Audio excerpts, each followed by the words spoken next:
All right, good evening, everyone. This is the regular meeting of the Rutland Town Select Board. Today is Tuesday, October 7th, 2025. We have Joe Denardo, Mary Ashcroft, Matt Getty, and Sharon Russell. And we'll see if Kurt Hathaway comes by. So please all rise and join me for the Pledge of Allegiance. Pledge allegiance to the flag of the United States of America and to the republic for which it stands, one nation, under God, indivisible, with liberty and justice for all. Alrighty, we have in our packet the select board minutes of our September 23rd regular meeting. And we were all here. Second. It's been made to approve by Joe, seconded by Matt. Any additions, deletions, corrections? If not, all in favor of approving the minutes as printed, please say aye. Aye. Aye. Aye. Motion carries 4-0. Okay. Approval of orders. They have, I think we've all seen them. They're over on Kurt's desk now. Is there a motion? Move to approve. Motion's been made to approve the orders. Second? I'm making that too. Sharon was just smiling at me. Any discussion? I do want to ask Kari about the credit memo, which is on the Dewey Field doors. I think it should be debit, but maybe, when she's on, I can ask her about that. Remind me if I forget, please. Okay. Did you sign? No. We have to vote. Are there any board member announcements? We have to vote on the orders. Oh, thank you. All in favor of approving the orders, please say aye. Aye. Aye. Motion carries 4-0, one abstention. I was Yeah. in my defense, I was helping 8th graders at Rutland Town School mulch their garden this afternoon. They didn't show up until the last 20 minutes, so I'm kind of tired. Anyway, update from the Select Board Chair, just briefly, and I'm just going to scoop you. The permit, the Act 250 permit amendment for the demolition and reclamation up at the old Diamond Run Mall has been approved. That came through this morning, and I sent copies out to select board members. There, I scooped you. Thank you. Yeah, okay. And are there any questions from the floor or public comments? We do have, we're then going to move into our meeting with Joe Anthony of the Diamond Run Mall property, BAI, and David Grake is also here as attorney. So let's move into that. And I'm sorry, David. Do you want to do that first? I don't care. I'd prefer, yeah. Yeah, I'll follow. Yeah. Okay. More people have interest in him than me.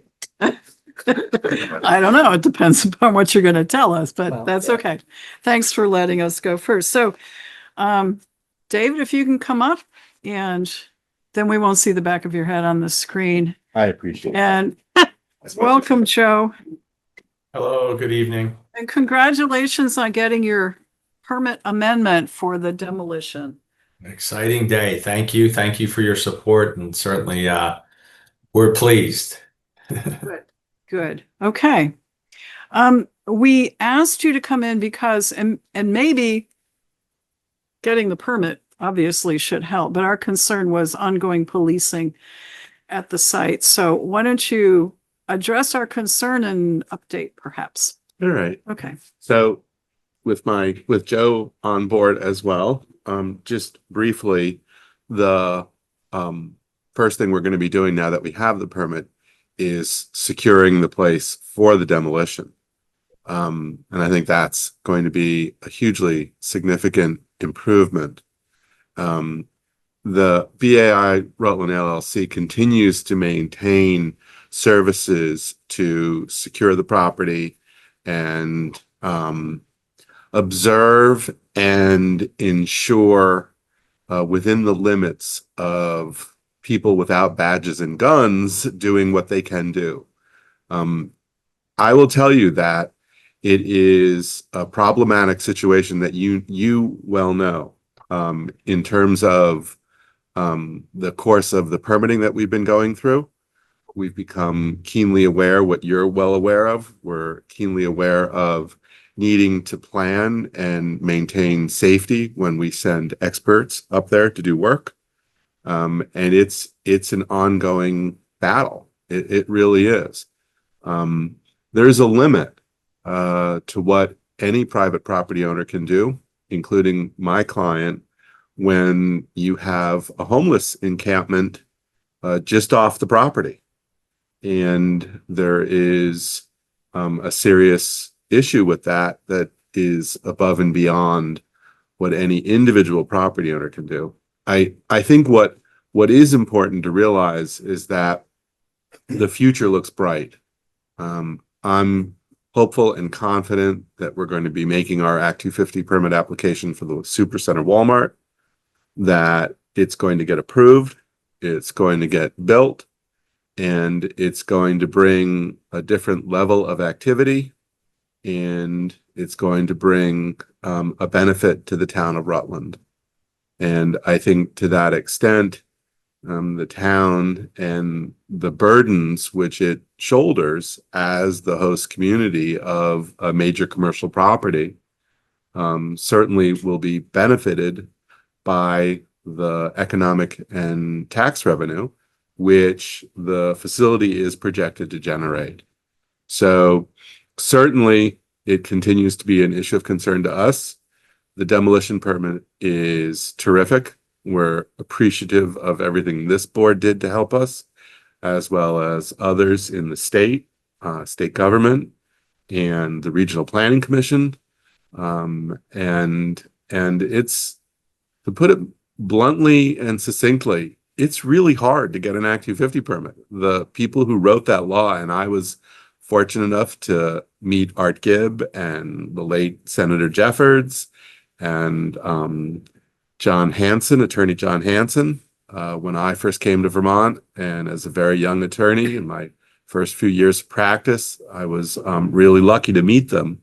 They wrote a very comprehensive, sweeping law, and it's hard. It really is. It's hard. It's hard to get an Act 250 permit for a complex project. But I'm very hopeful that it's all going to move forward. We've employed a slew of experts to satisfy the requirements of the law.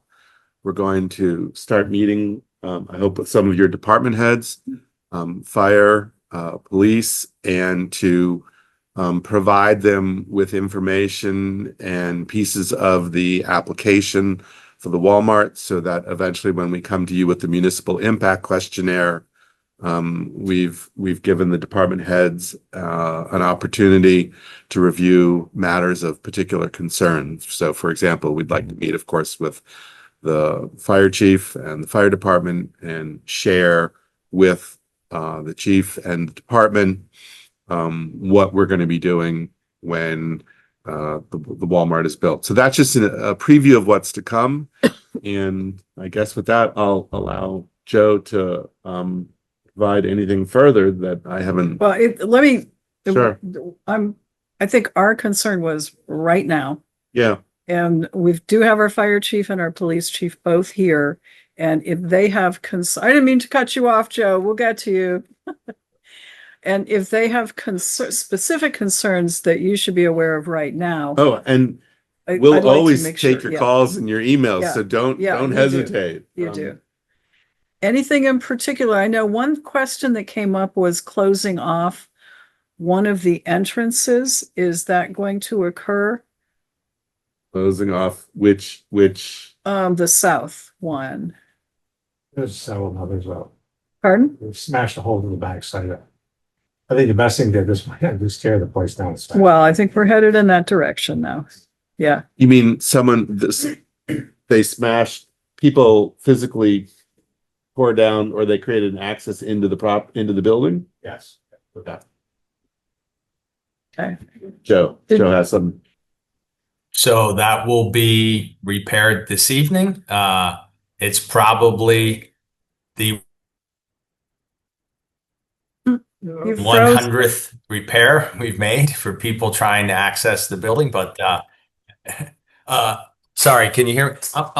I'm having internet problems all day. Let me just I'm gonna stop my video just because I think that might be slowing me down. We have an outage here in my little town. Luckily it just went back on. But we will repair the whole. I'm sure we probably repaired 100 of them by now, but we will repair that hole immediately. To answer that question, the Diamond Run Plaza, I guess it's the south entrance. The main entrance will stay open, and then the fencing goes around pretty much the whole project. So people won't be able to get to the building. It will be locked. There'll be a ton of no trespassing signs, cameras, security, obviously Belden's. There's going to be a lot of equipment, a lot of tools, a lot of things that could disappear. So I'm sure we'll have added security. But I will have hopefully a schedule for the fencing and the other stuff to prep for the demo, probably by the middle to late next week. Everyone's excited to get started. Unfortunately, my learned counsel there gave me a date for when I'm going to have a demo permit in my hand. So Belden did not want to schedule it until he knew it was, a valid permit. So the fencing is going to go up quickly, and that should fencing with no trespassing signs. I also talked to your chief back in a couple weeks ago when this first came up. So he's helped us tremendously. He's worked a little bit with censor. I've signed some, I call them defiant trespassing, but trespassing notices that he can hand out. And now if they come back, then he can arrest them, right? We'll add a bunch of new security features, obviously, now that we're prepping for demo. So that's kind of our plan. And again, I want to get the fence up as quickly as Belden can schedule it, order it, and put it up, because I do think that will help tremendously deal with the transients who have no business, no reason to be there, and are just literally trespassing. So that's the plan, at least short-term plan. All right, thanks, Joe. We have our fire chief here too. Chris, concerns? The last probably 2 weeks, we've been up there 8 or 10 times for smoke conditions. There are some campsites in the woods. It's probably more concerned with those people than I am. There hasn't been any fires that we've seen. We did go put out a small fire in the parking lot last Friday, like bed sheets and garbage. There probably were 20 cars in the parking lot watching us. I don't know who set the fire, but while we were driving through, I know the power's been off in that building for years, but I don't know if they got a generator inside there, but there was definitely lights on inside the building. There are people in there. And then last week, sensor security called and said there was smoke in the building, but I've already told my department we're not going inside there to look, since it's getting ripped down, it's vacant, so we're not going to get anybody hurt. But just so you know, and I do have one question. We do our hose testing in your parking lot every year, and it's scheduled for next Thursday and Friday. Do you think your fencing will be up by then, or do you think we could still use in front of Kmart Joe? from like 8 to 4? More than welcome. And even if Belden can pull off a miracle and get it up by Thursday or Friday, I'll tell them to push it so you guys can do your exercises. Okay, perfect. Thank Okay, you. good, thank You're you. welcome. Okay, good. Chief Dumas, anything to add? No, at nighttime is an issue because it's a paved portion of road, so we have a local group of people with cars that like to drive, like, see how fast they go, set their own little obstacle courses. I know there's been a few accidents that we haven't been told about. They kind of handle it themselves at this point in time. No one's been hurt too badly that I know of. Hmm. The quicker they get the fence up and tear it down, it's going to eliminate a lot of problems. The homeless situation is kind of like herding cats. Yep. One spot, they go to another spot.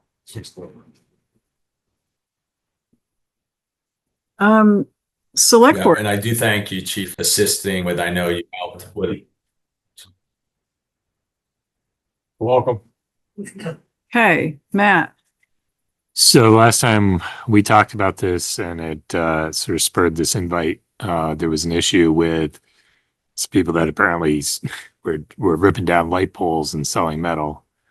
And in order to prosecute those individuals, we needed somebody from ownership to sign an affidavit saying those people didn't have some permission to be there and tear down the light poles.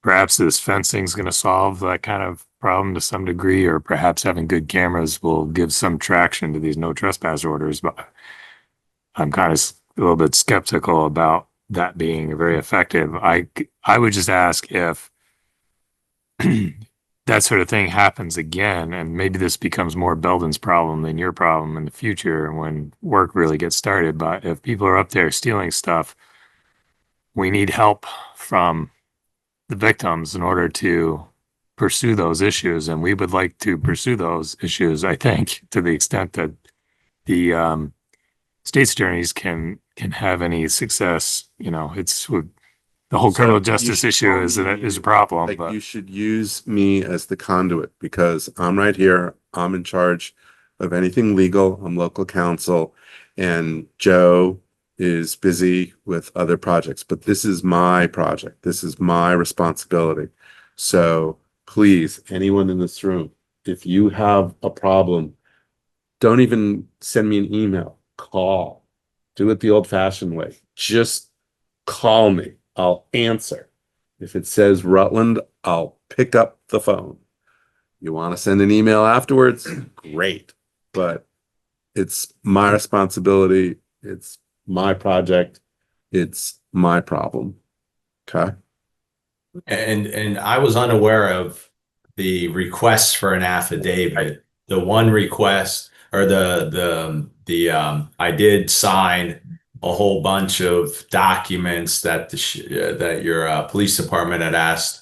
But again, I didn't know about about the want for me to sign an affidavit. But of course, I want people who are stealing and committing crimes on our private property to be prosecuted.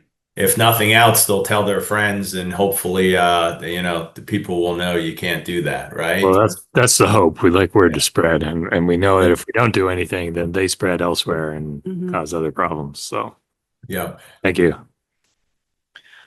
okay, Sharon, anything? And once construction starts, once construction starts too, you won't be able to get inside the gates unless if you're checked in. There'll be a lot, for lots of reasons that were already mentioned. Belden's going to have millions of dollars of equipment there. Major demo, right? So I'm very confident that these issues are going to be tended to once we put the fence up and start construction. So is Belden providing their own security company to be there when in the evenings at night? I mean, you don't have to tell me a whole lot, but I just need some reassurances that Rutland Town Police Department isn't going to be expected to be up there policing. Yeah, what I think we'll do, and we're working on it now, kind of similar to what we did back in June when Craig from MSK came in and kind of just gave you the roadmap. We'll give you more details, but yes, there'll be added security and cameras. Okay. And whether it's Sensor, who works for us and Belden, or Belden also adds some additional, but yes, there'll be some additional safeguards and security when we commence construction. Okay, good. Thank you. We'd appreciate, more detail, but not in public. Yeah. Understood. Joe? No, I think this great that this is finally going forward. I have a few concerns, but I think Belden's a good company doing it. One of the biggest things that I keep thinking about is, well, they're demolishing that building. They're probably going to have to do searches of that building every day before they start to make sure there aren't people in that building when they're tearing walls down. There's so many nooks and crannies in there, and these people are not going to want to leave. So there is a potential for personal injury for some of the people there. So I think you guys in Belden will be aware of this, but, and I just hope, and I always say this, that the fence doesn't become a challenge. But Yeah. that's how I see I understand the need, and I think it's a great idea, but I do believe the fence will become a challenge. And it seems to be a game. You guys make steps to make it better, to secure it. And these individuals, and this isn't just the homeless population. I think there's a element of people that just have nothing better to do with their time than to go up there, like Ed says, and they're racing around. Don't be surprised if they don't drive through the fence and they don't tear it down and they don't do all kinds of damage, because it's just, I don't know, they're either bored with life or what it is. But I think there's just this element that they just want to go cause hate and discontent, and this is a nice place to do it. So I wish you guys all the best of luck up there. Okay. All right. Anything right. else you'd like us to know Just- about, or? You will be hearing from me. We're finalizing a couple of basic expert reports. So we want to come up, do meeting with police, fire, and in particular fire. I'm assuming that given the demands on the fire department, it might be advantageous, based upon what I learned from you, to also include or have secondary meetings with City of Rutland Fire as well as the Rutland County Mutual Aid. I can foresee a question from the District Commission. What happens if there's major catastrophe both at the mall and like Home Depot at the same time? How would that be addressed? And so that's what we want to get in front of and be addressing with you now, so that when we get into the hearing room for the permit for the Walmart, and that question will invariably come up, the commission will ask it. It's my goal to deal with as many issues as possible prospectively. Okay. So that's just an example of like what I want to get in front of in this series of meetings that I want to start holding pretty soon. We're just finishing up a number of reports. Okay. Great. Okay. Any other questions from our chiefs or select board members? All right. Thank you very much, Joe and David. Appreciate you. you coming in, and we'll be in touch. See you soon. Thank you. Okay. Thanks. Have a good evening. Two.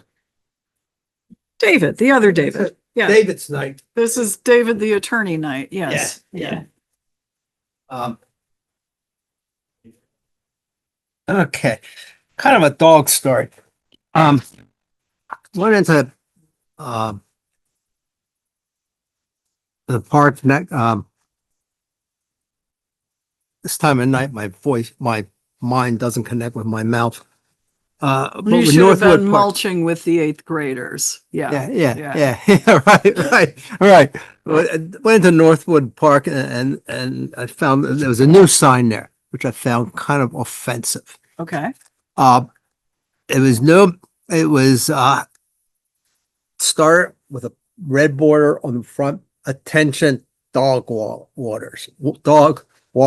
Okay.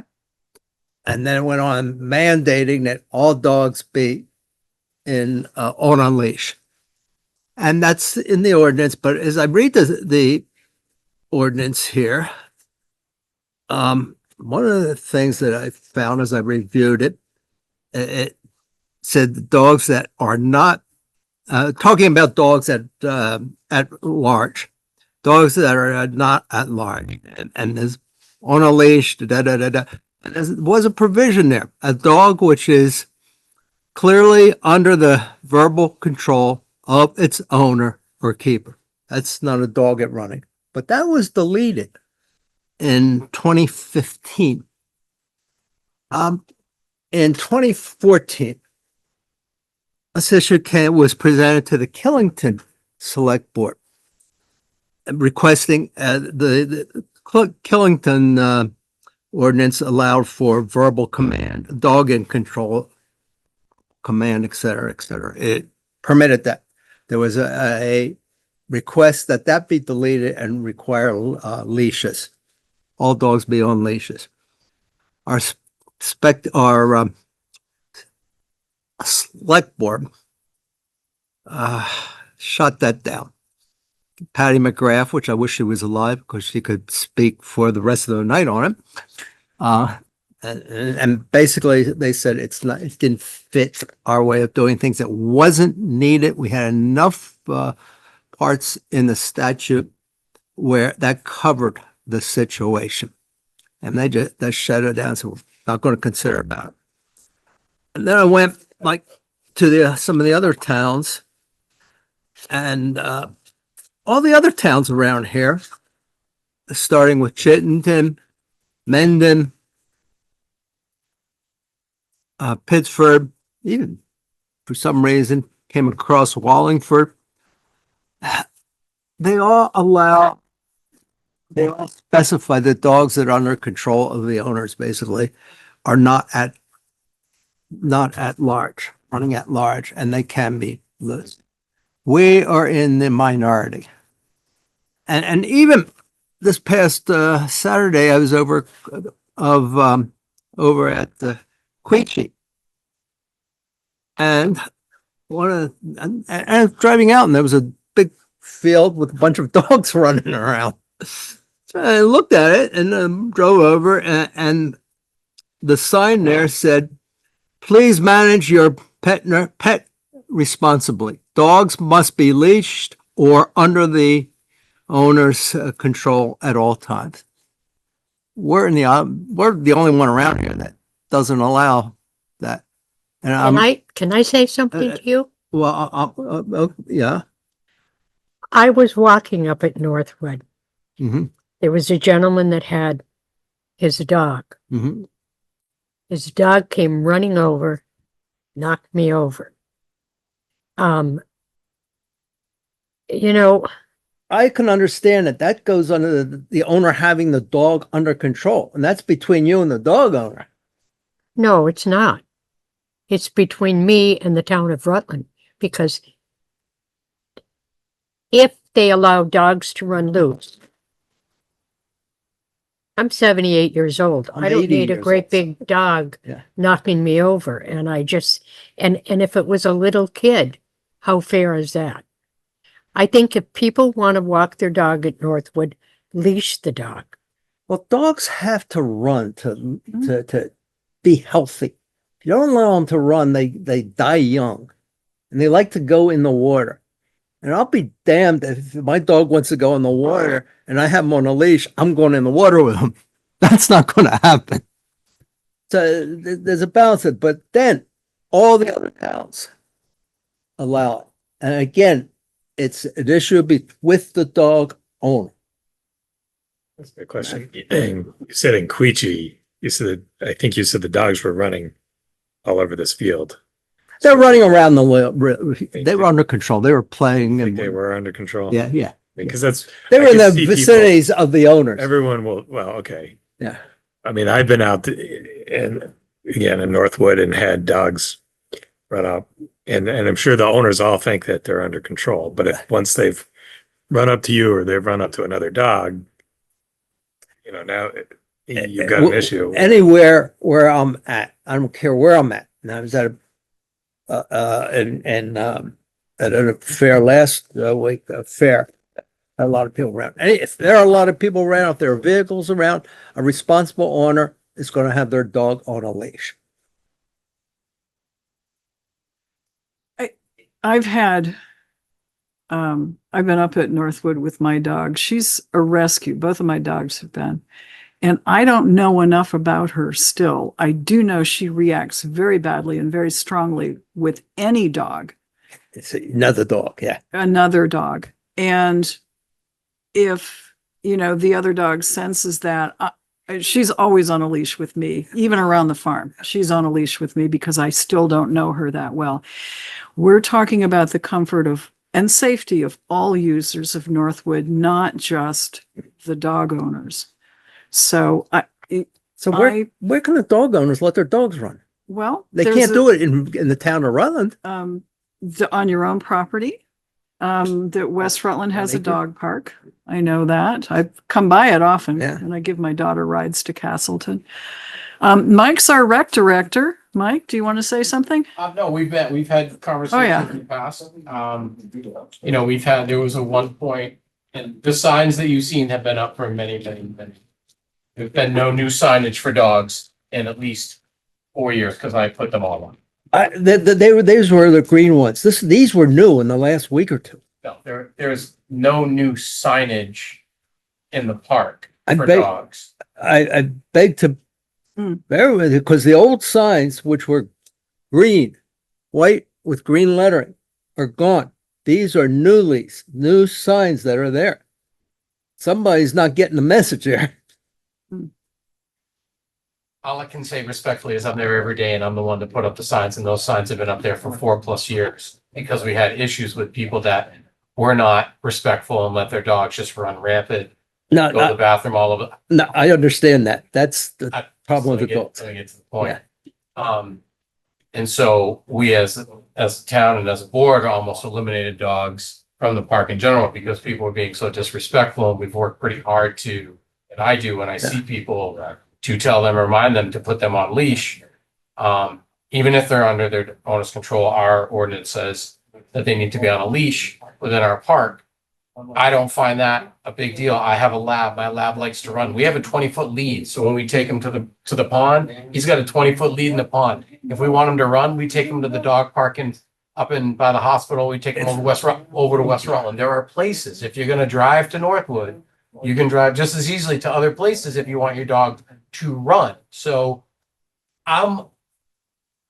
I like what we have at our park, and I've worked pretty hard to keep it so that people understand they need to put their dog on a leash, because even though they're under owner control, they are an animal. We've had cases with dogs on leash. It didn't work. It attacked people. It attacked other dogs. We're going to find out Seen all that. over the place. It doesn't make much nature difference. of owning an animal.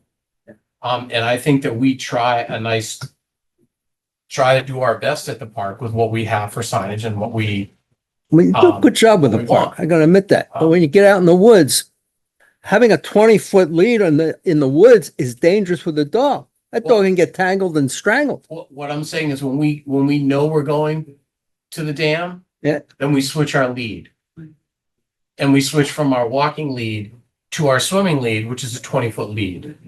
And then we switch back when we go back on the trail. We don't let him go on a 20-foot lead because yes, that's absolutely no. Or I wind it up around my hand and carry it like a small lead, which then I'm okay.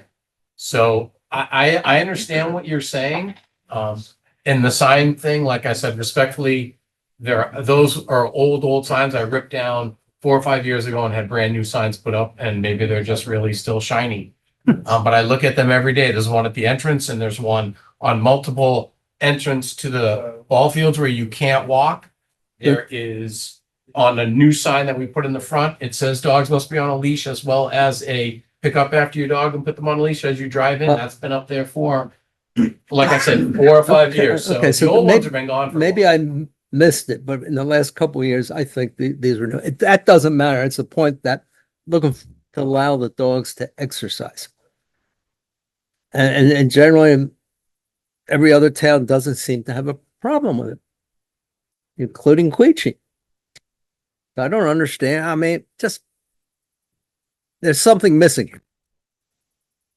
Or maybe we've had some experiences. We had experiences in Killington too, but they were taken care of between the owner and the dog, the property owner and the dog owner and the person offended. The Killington, select persons say, hey, we got enough rules in the regulation to take care of it. We don't need to put the dogs on the leashes. I hear you. Yeah. I disagree. Well, I'm a dog owner. So there are places where the dog should be on the leash. I give it granted. But if you're out in the woods, hey, dog wants to smell and run and play. It's on the water.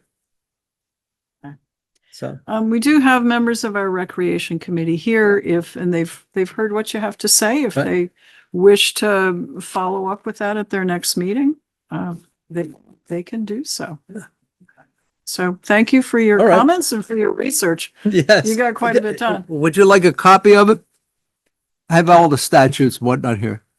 If either Sharon or Matt, because they're our Yeah, rec committee. There you go. Thanks. I apologize for not having dropped a hamburger on the ground during townwide celebration because your dog usually comes over and checks. And he's on a leash when he's there. so. Yeah, well, I hate to admit it, but there was one day he wasn't on the leash. And he took off for the swimming pool because he wanted to go in the water. He's a water dog. Uh-huh. But I caught him. He came back to me. Yeah. It's usually yeah. a hot dog, yeah. Yeah. Yeah. Yeah, the problem, my dog's 14 years old. And one of the problems, maybe somebody can give me some insight. Either the dog is losing his sound, his hearing, or he's getting obstinate. No comment. I'm not sure which. All right. I thank you for your Thank you, David. Right. Appreciate it. Good to see you. See you tomorrow. tomorrow, I'll see you up there tomorrow. possibly. Okay, are there any other questions or comments from the floor? This would be the time. Don't think anyone in the room for public comments, anyone up on the board for public comments. Okay, so let's move along. Dave Sears, Town Road Commissioner. And you're going to tell us about the South End Sewer Project. Good evening, everybody. Good evening. So the last couple of weeks, I kind of got, I don't want to say pushed into, but I had to ramp up one of my projects. So for a while now, I wanted to move our liquid tanks outside of the salt shed out to outside. I need to pour a slab. Fire department wanted a flagpole and they were getting a little antsy. So I stepped things up a couple weeks. So basically that's what we did for the last couple of weeks. We poured a slab and got our tanks moved outside. We started taking salt deliveries yesterday. Good. Started spraying our material ourselves. When it all sugared off, this was kind of up in the air the last time we were here, but we ended up with Appalachia salt, at $95 a ton. Nice job. Yeah. Compared with? Compared with Cargill, which was $88.75 a ton. So $3.75 less. Wait a minute, Said run those 95. numbers again. Oh, I wrote it wrong. So it's 98.75 Or- for Cargill, Okay, and then Appalachia was 95 flat. okay. That very compares good. to last year as So last year, treated salt was 98.75. this year. And this year it's 112.50 from Cargill. Okay, nice work. So, Yeah. so we're working on that. We're starting to put that stuff inside now. And that's kind of where we are now. Gonna to the- allow you to store a little more. And now I haven't done the math on it yet, but I'm figuring probably a little over 100 ton I can put in that corner where those tanks used to be. That's good. So I was getting about 650 in there before. I should be able to get 750 plus in that building. Pack it tight, but that'll take care of that. And now for the moment everybody's been waiting for. I know Matt loves it when I talk sewer, so. So somehow we got ahead of schedule a little bit down there, which is a fine thing. The boring company moved in Wednesday and started setting up, and they got set up, and Wednesday late afternoon, they started boring. By Thursday at noon, they were through. Through. Unfortunately, Oh, that's the part. this you is a were- this is a minor unfortunate. Okay. That was just for suspense. That was kind of like a soap opera thing. They did come in a foot higher than they wanted to at invert on the other side, Okay, but it's workable. It's fixable. all right. So we're golden. So we got all the way So across. they're through. Thursday, they broke down. Friday morning by 10 o'clock, they were demobilized and out. Not broke down as couldn't work. Broke anymore. down as in the They machine was took broke. everything The out. machine that was as big as this room was broken down into pieces that would fit on a trailer And gone. and gone. Okay, Cause I got down there to AT&T to do some AT&T stuff and I wanted to see the machine, but the hole was empty. It was gone. so we don't have to do an open cut. Do not. We So are, this will be way cheaper. well, Don't jinx it. yeah. Oh, okay. I mean, sorry. there won't be a second or third attempt. And The manhole at, by Taco Bell has been replaced Uh-huh. and removed and replaced deeper, to accommodate all of this stuff that's gonna happen. And they're getting ready to set the manhole on the other side to where they drilled two. Mhm. So we're moving forward. They're clipping right along pretty good here, so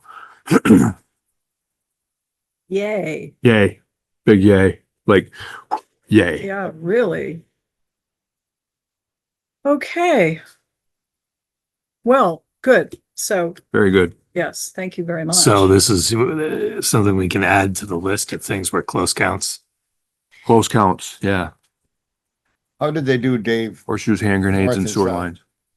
You know, as far as boring across, you know, in a line, left and right, I guess, whatever. They- Pretty They, much. they that came in right where they wanted to, Just just a foot a high. foot high from where they wanted the invert, but And that's 160 feet of boring or a little more.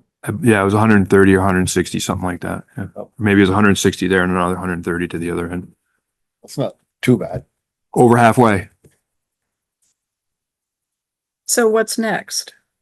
Next is they're starting to run the pipe through the sleeve now. Okay. Then they got to fill it with material so that it can't move around and everything. And then start making all the different connections, dropping in the new manholes they got to put in and start tying it all together, making it one loop. So the boring machine also pushed the sleeve through? How does Yes. that work? Okay. Yep. Okay. So they push a sleeve in, they auger in, they push the sleeve in, they Okay. weld it, push it, weld it, crank it, and Did you get to see any of it or I not? didn't. It No, happened they weren't in before I there. got there. Cause I didn't think they were gonna start till today. Yeah. And by the time Did I got anybody the see it? email, I don't think only Beldens and the guys They- running the yeah, machine saw they- what went on down they there. sent the email, Zach, the resident, from Otter Creek sent the email at, I don't know, 4:30 or something Friday afternoon. And by then they were all gone. Well, And they didn't run into a lot of water because it's a dry summer. Right. They do have a pump running, but it's minimal compared to what it could be. feels anticlimactic, but boy, what a relief. Well, I was reading the email Monday morning and it said blah, blah, blah, and they got through. And unfortunately, and when they start a sentence with unfortunately, it's like, man, here we go. But it was all good. Okay. And so the foot difference won't make a difference? No, no, Okay. they're gonna make the adjustments on the other side, bring everything together. I just have to raise a couple things up. They did go into the Aspen Dental Complex and they took out the light pole that needed to be removed and they saw cut the pavement so they can make that connection. Cause we got to go down there every week and put 300 gallons worth of water into that manhole because of the low flow fixtures and they're the only ones on it now. Okay. And there's not enough volume to push it out. So we go down every Monday morning and push it down to Taco Bell. Well, not to Taco Bell. But that's not a forever thing. That's a No, temporary they're construction. gonna go back and relay that and get some more pitch on it. Okay. So that can go away. That's the manhole that you adjusted last fall. That's right? the one yes, Do they have to change that one or? they do. They do. So they're gonna, I was wondering why there were so many piles of manhole stuff there, but Yeah. they have to do that one. Yeah, and too. they're adding a couple. Or three, I think there's on the other side of the road, I believe there's 3 or 4. Cause we moved down about 100 feet 75 feet, right? How far did we move from the old manhole that was over? It's about 100 feet, yeah. And then, and that goes across the lawn at kind of an angle. Yeah. To get to that other one, so we pulled everything out and straightened it up and That'll we help won't have with any the blind pitch. connections, everything will come into a manhole. Good. But that was all part of the plan, so that It was was, all yeah. in that design that Robert did for us. Okay, end point. Will, I mean, yes, for your report, but what's the end point now for this project? They gotta make all the connections now. They gotta put in, like I said, all those 3 or 4 manholes on the other side, pull all the pipes together, get the pipe across the road so they can use it, and then open cut from where they did the boring across Cop John down to that other manhole. Okay, And just kind of pull all of the pieces together now. It's basically just laying pipe. Now, that'll only be 10 or 12 feet deep. Right. Much better. Well, I'm telling you, looking down, it's like looking in the cellar hole. Yeah. And a half. yeah. Yeah, it's down there. All right, anything else? That's all I got. That was, That's pretty good. yeah, So top that next time. I hope so. Yeah. We're gonna talk about the thing I gave you. Oh, Okay. yes. I have. But wait, there's more. Um, According to the Rutland Herald, oh, Selectboard Chair Mary Ashcroft was not immediately returned, immediately return on Thursday. oh, So, the city of Rutland has decided that they need to increase their hydrant maintenance fees, Mhm. of which we pay for basically everything on the south end and a few up on Post Road. They're increasing them from $50 a year to $200 a year per hydrant. Yeah, exactly. I read that. Is that just the private ones or is No. that all of them? No, The that's ones us in the right too. away That's, and that's us too. that's all of them. Yep. how many do we have? Said 30. 30-ish. Yeah, about 35, 40. Yeah, So, you may remember that I've done this before. So I've got to figure out how to talk to the city, but we can flush these hydrants if that is the will of y'all. I mean, so total overall cost will be what, 8,000? Somebody told me that rather than. Yeah, it goes from 1,500 to over $6,000, right? Well, it's not only flushing, but some maintenance. Okay, There isn't a lot. Well, there isn't a lot. So basic maintenance to a fire hydrant is to put oil in the top of it, like a mineral spirits oil. That's the maintenance, and grease the nozzles or whatever. It's not a big deal. the valve don't work, you gotta dig them up, but Yeah, that But- grip, yeah.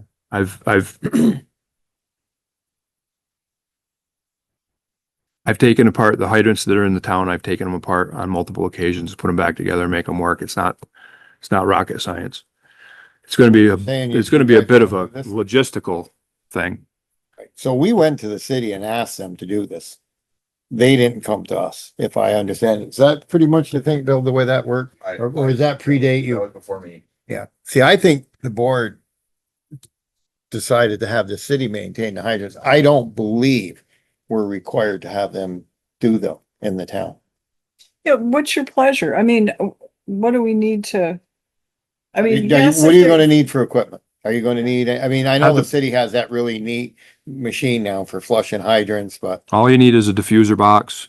You got to buy dechlor tabs, which are basically vitamin C. It's not a big deal. So you just buy a box that goes on the back of like the Reese hitch on a truck, and your hose goes into that. And it's got a screen in the bottom. You throw a bunch of dechlor tabs in it, and you open a hydrant, and you got to have. So I'd have to get the pricing on everything because you got to put a valve on the hydrant. So if anything goes wrong, you can close the hydrant. But having a gate valve and A gate a blade valve, for yeah. 2.5 inch hose. it's not a big deal. Are we gonna put more into it? And what time of year do you flush Well, the mains? it would have to be, so it would have to be in conjunction with the city, Yeah. because the way that it works is you flush your transmission mains which pulls your water from there to there, and then you drop back and you start flushing off your distribution mains in some sort of, like you don't flush all of the transmission mains through the city and then go back, you flush off a section, then go back and flush off the distribution, then flush out the transmission and distribution. So it would have to be coordinated with them. Because once they get to U-Haul, then we would take over and do South Main Street, Seward Road, Windcrest. Green Mountain Plaza, so. Well, no, Green Mountain's, that's private. They're private, but I thought I read in there that they're doing the private ones. They do their own. They do their own. City does Just some of them, a limited number. But But that wouldn't be on us anyway, they'd be paying. Right. the other people have contracts with different vendors to do them. The inspection reports were due last week and I am working with the ones that are a little behind, so. But we have most of them, but most of them use. That all came about when we had that hydrant over here in the fire district that didn't work, and then the town Well, got What, this. what I'm trying to find out is this happening at a time of year when your folks? It's in the spring and the fall. Okay. So it'd be, I'm not sure when they're doing it now, probably April, middle of April, 1st of April. Hmm. And then 1st of October, and generally when we used to do it. They've changed things a little bit how they do it since I was there, but I think it's still in that same range. And really, if we've got 30, 35, 40 hydrants, we could do those in a day and a half, probably, quite honestly. But you have to coordinate with the But we'd have to city on it. coordinate with the city. So they would stop, we would pick up and go from there. And then they would, when you get down there, they don't really have a lot of private stuff that they do until they get to GE. And then GE's got like 7, I believe. So we would have to do all that stuff down through then. And then they would have to jump in and do GE because GE pays them to do it. Okay. Is that something you want to do? I don't have a problem with it. Got the capacity on, time wise? Like I said, we could probably do it in 3 or 4 days easily. You have to do it at the same time. Just coordinate with them when. Yeah, it's just got to be like, okay, we're going to be at U-Haul Hmm. Tuesday at noon, and then we'll just go from there. And when we get down to the end of the line at Windcrest, just call them up and say, we're done, you go do your thing. The other ones that might be a bit of a problem, there's one on Post Road, and there's a couple on, One on Prior Drive, Prior. one by the Nationwide Insurance. and then there's Gloria. There's one out in the woods on Gloria, and, so there's a few in that neighborhood, but there's not a lot. Once you get to that one at Gloria, then there's nothing until you get into the city. One at Home Depot Plaza, right there at the entrance. Yep. Yeah. I kind of knew where they all were. You know where they all are, right? Well, I think, are they still in the you still have the GPS that had all those coordinates where they were? Yeah. And we had them all identified on the GPS, so boys could find them when they need them. So apparently they're not flushing this fall Was it because of two the at drought and Northwood? everything's so dry, but what's that? 2 at Northwood. One by the transfer station. There's 2. There's one by the pool and one at the transfer station. Two up But there. those things, they're at elevation. They Barely flow anymore. barely flow. So why don't you get us some numbers on any equipment or materials you need? Yeah. It sounds like it's doable on the town's end, so be nice if there were some way, maybe the city's got some that are awkwardly located. If we could cover some for them, and I'd be open to that too. Okay. So, I'll see what they say. okay. All right. Anything else for our road That's it. commissioner, sewer guy, water guy? So we started, Dave, with a couple of things with V-Trans. The road marking out here changed, and then the Green Mountain Plaza, and then the sewer came along and we just abandoned it. Yeah. So I don't know what we need to do to kind of look into that. I know the traffic study said doesn't warrant a 3rd lane down there, but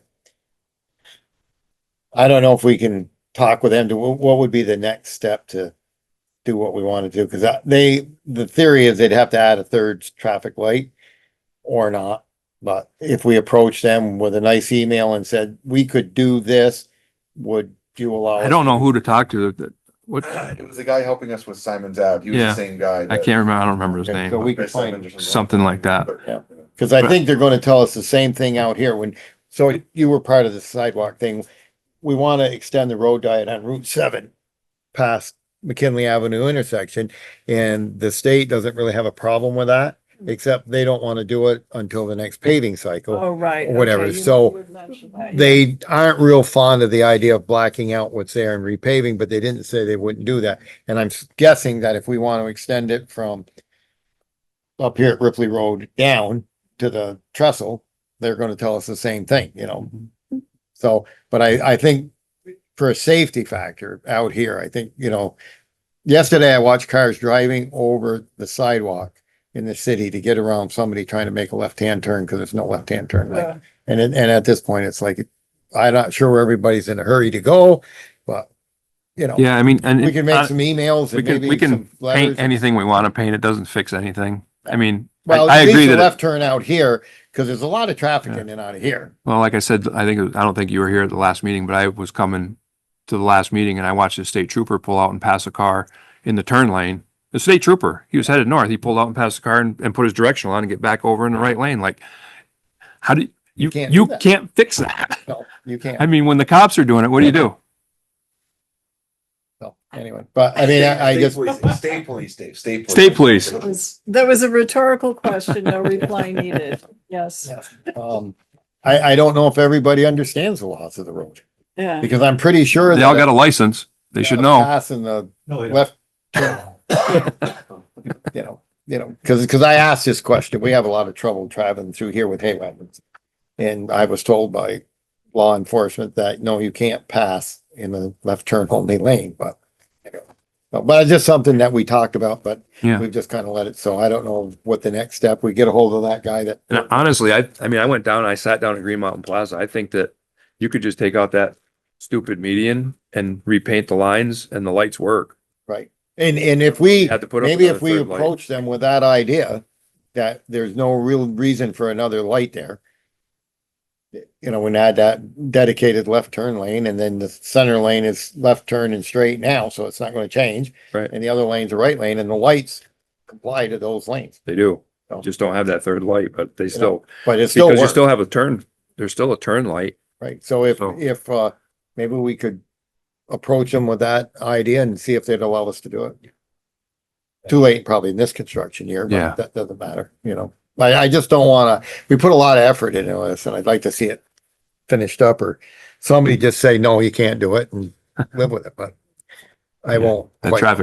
traffic study is gonna work against us. Okay, thank you. Okay, thank you, David. Thank you, guys. Have a good night. You too. Ed Dumas, Town Police Chief.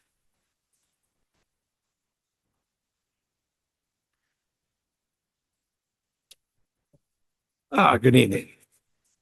Hi. I'll go this one first. Our Southern Patrol. Things picked up a little bit, but not that much on the south end.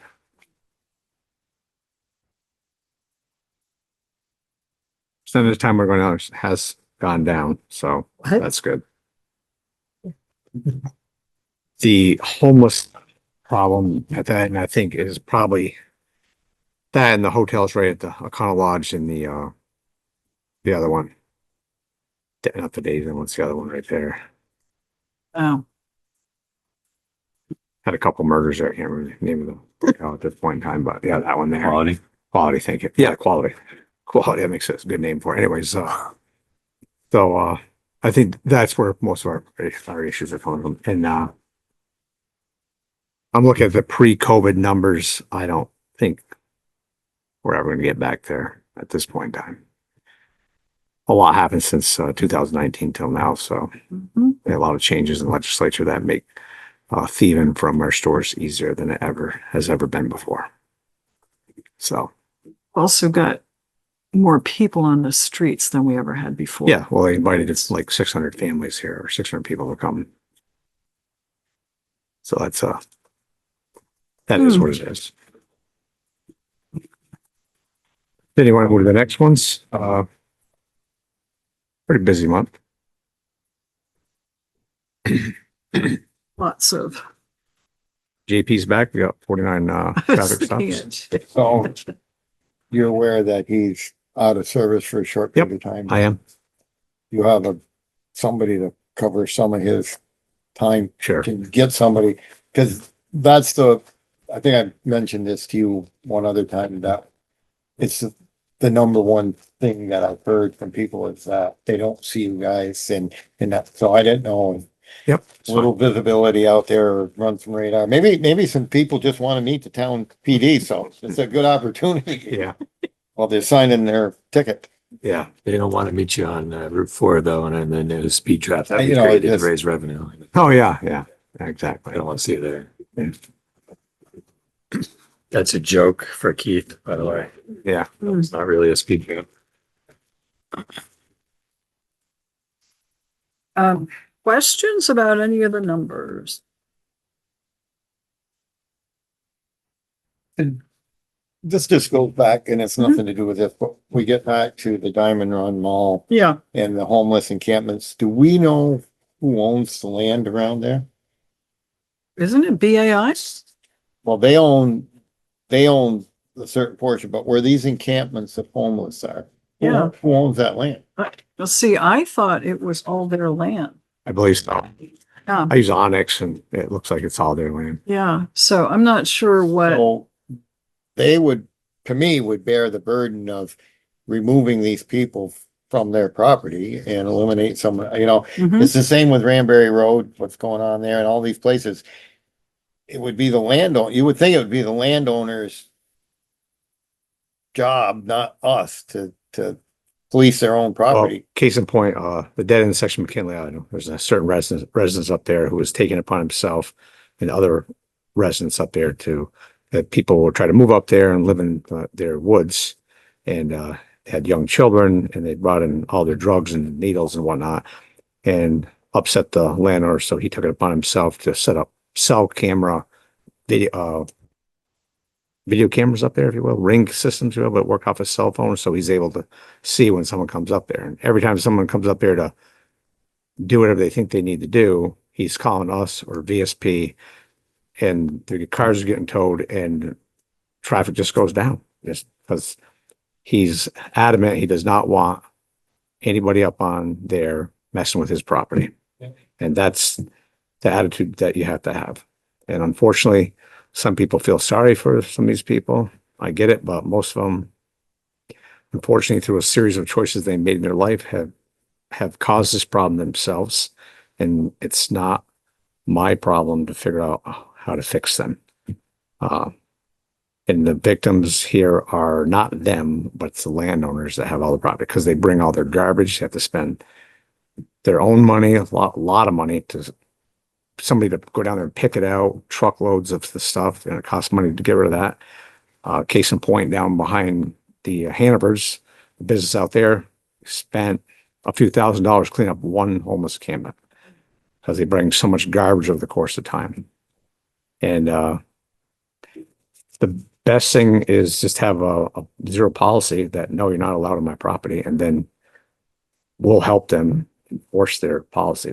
But they have to be willing to go out there and spend time when we move them out, is to get rid of their garbage. They have to move it all out of there. And once they do that a dozen times, they'll realize if you go there, your stuff's going to get thrown away because they're not going to allow it there. And they want to know where can we go now? So we chase them around Ranberry Road, off the railroad tracks, where FW Webb is, and then the Diamond Mall, and then down behind Hannaford's again. It's like around where there's a store where they get their stuff quickly. Another spot behind Home Depot, but they've actually this week, Home Depot had a theft there. Gentleman that we've dealt with many times, both of them. One of them, other officer Dumas caught him. And then the city police came, warrant for one of their arrests. He's one of the people that broke into a downtown restaurant and caused a lot of damage, stealing copper. And so that one went to jail. The city caught the gentleman that did some damage in our town, who also broke into the restaurant. He's in jail now. So hopefully that'll stop that problem for a while until they let him out again. It's just, So, I mean, it basically boils down to the landowner and if the folks, because once this shopping center, or once they get warm, they're not going to want this going on. and they're gonna need to manage it, and they're gonna either take some responsibility if they own that land. They're gonna have to, I don't think private security is gonna be able to do it. It's not, it's a Band-Aid on a massive sore. Mhm. Need someone with the authority to take their freedom away and make them stay away repeatedly. Bring them in front of the judge to say, and they'll get the message they can't go anywhere. So as far as we know, the Cortina is empty, right? Or is there, Well, it's There- not taking vouchers. Correct. well, there, when I was there Friday, looks pretty vacant to me. Mhm. It does. It doesn't. What I find interesting is those back doors that we tried for several years to get sealed and properly done. I'm not sure why these folks aren't breaking back in to live there. Or maybe they are. I don't, or else the owner decided, well, maybe I ought to fix the doors and keep people out. But I just find it interesting that that building is kind of almost left alone. Yes. Or else they, do it, but I think they have, somebody stays there 24 hours a day. Yeah. Check in the building inside. If there's a problem, they probably call us. yeah, because it looked pretty vacant when I was down there Friday. Anything we should follow up with the mall folks? No, I think, when this gets, the fences up, they start tearing it down. We'll assist them a little bit. I gave, the attorney a little bit of advice as far as, 2 or 3 days before the fence goes up. I or another officer go around and just tell the people, you got 3 days to move or your stuff's gonna get tossed away. Melvin comes in, fence up, all the garbage gets cleaned up and thrown away, and that'll take care of the problem. If they want stuff to survive, then they better take their stuff and go someplace Yeah, else. go in the building and get your stuff out because the building's gonna be gone. Okay. The other thing is I'll have to give that credit to, Deputy Chief Washburn and, Officer Placus that they've, signed us up to be in the Halloween parade this year. I guess in front of the Rutland Town School band. So So you're in the Halloween parade? I am not in the Halloween. They want to be in the Halloween. They want to be in can the Halloween parade. I do not want anything to do with the parade. Years of being in the city, I do not like the parade at all. So, Okay. but they volunteered the town police to be in there, so that's good. Okay, Oh, cool. good.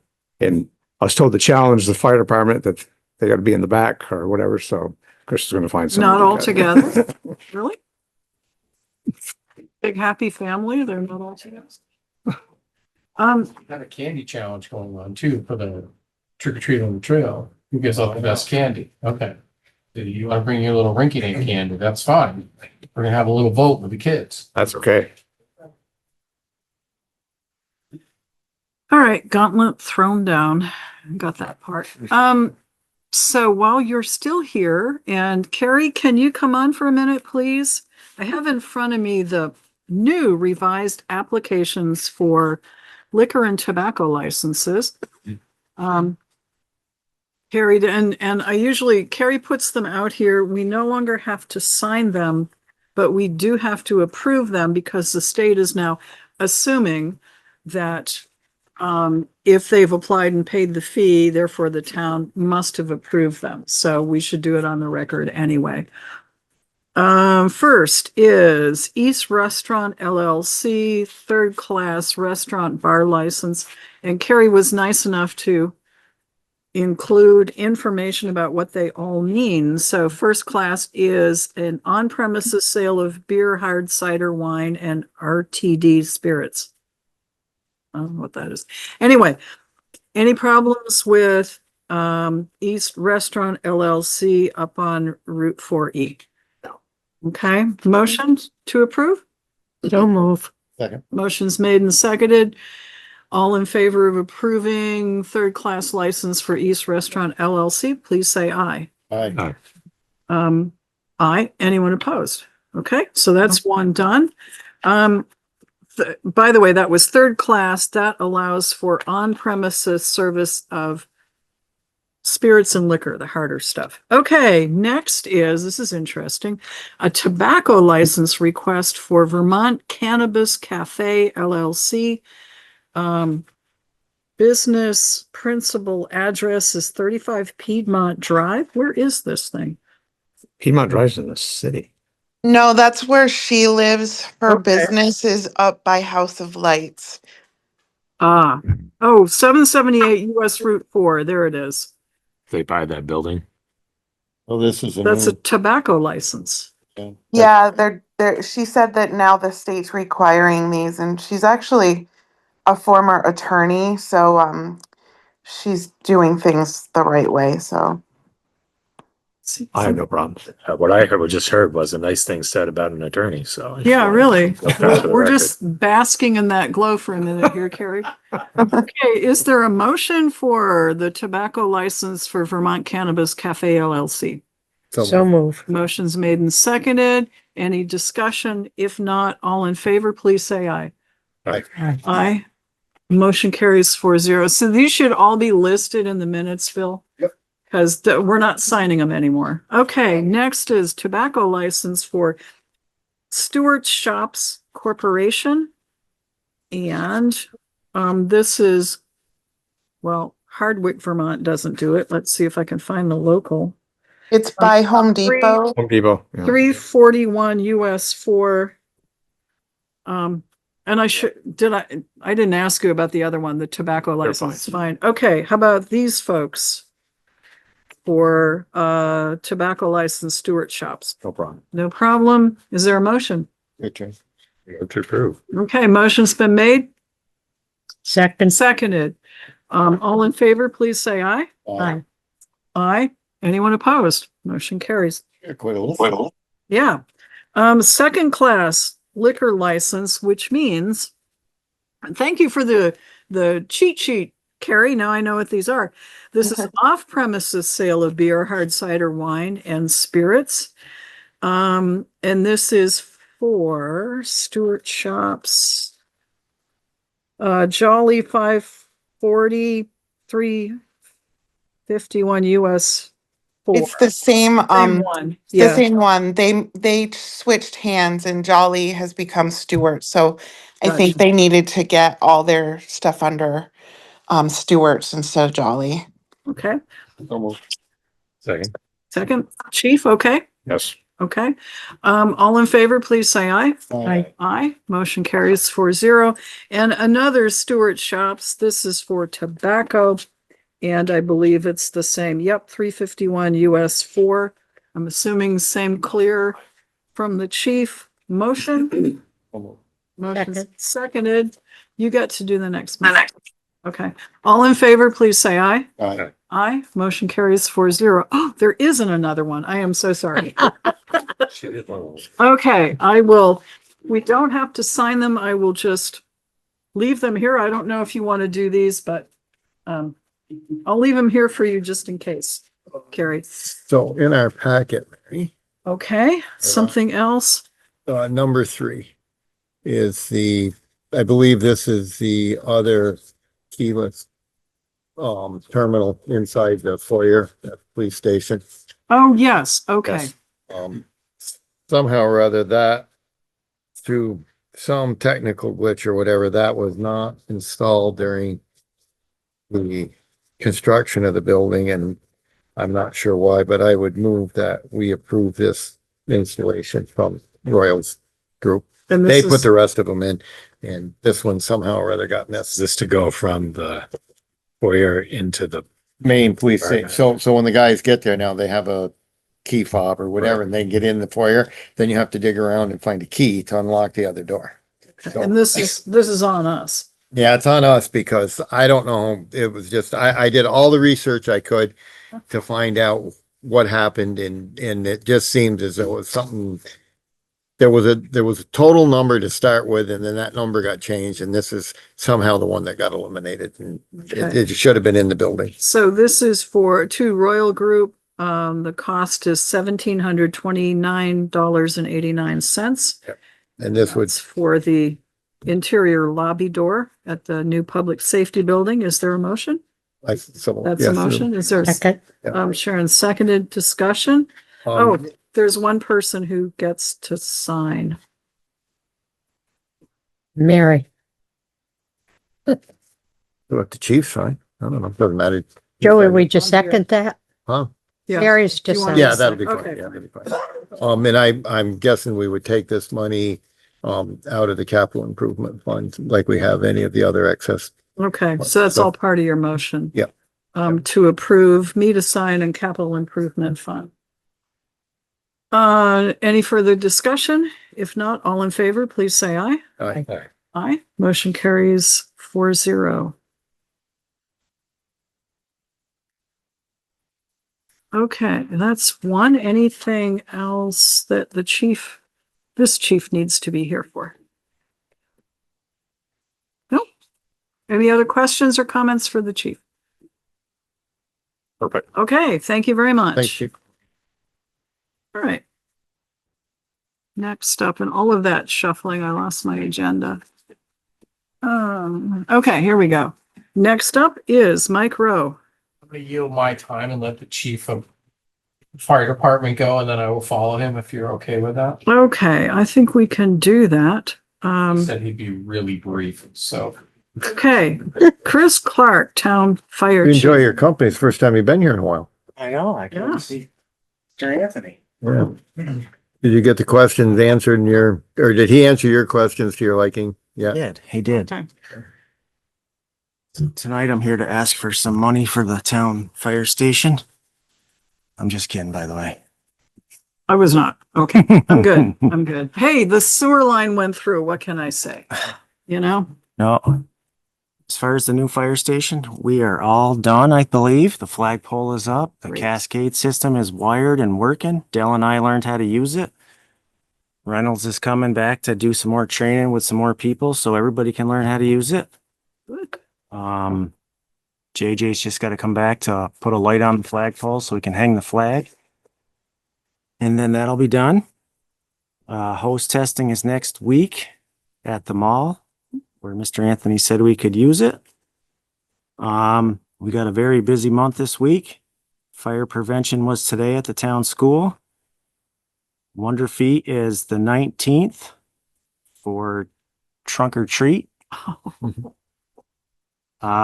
Rutland Town School for trick or treat and the trail outside is the 24th. We go up to the Gables and the Meadows on the 29th for trick or treat with the grandkids of all the residents Oh, okay. and the residents. Tractor Supply Hometown Heroes Day is November 1st. And the town school's having fall festival, which is new. I'm not really sure what we do with that. I've never been to that yet. Maybe you could do some mulching. That would be Yeesh. good. Yeah. All right. It's a little cold on November 15th for that.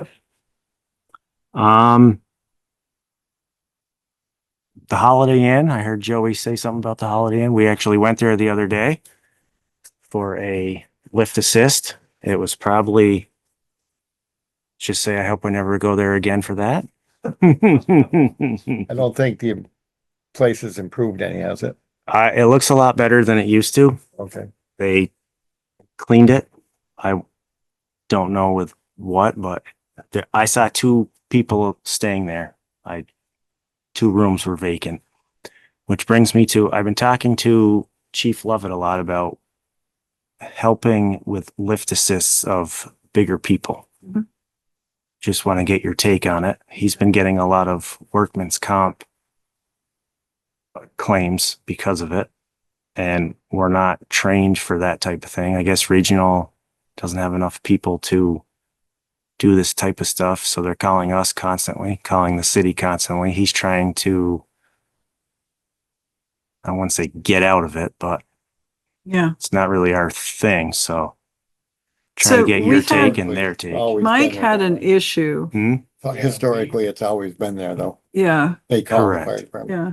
So if regional's calling us, I think they should provide training for the fire departments in order to properly lift and transport the people they need help with. Run that by the management up there. We Would went- that help you guys if you had proper training? It would. And there's one residence we go to in town, which I have no problem going to town residents to help. Cortina's a little different, but, we go there constantly and they keep sending the youngest, smallest people to help us.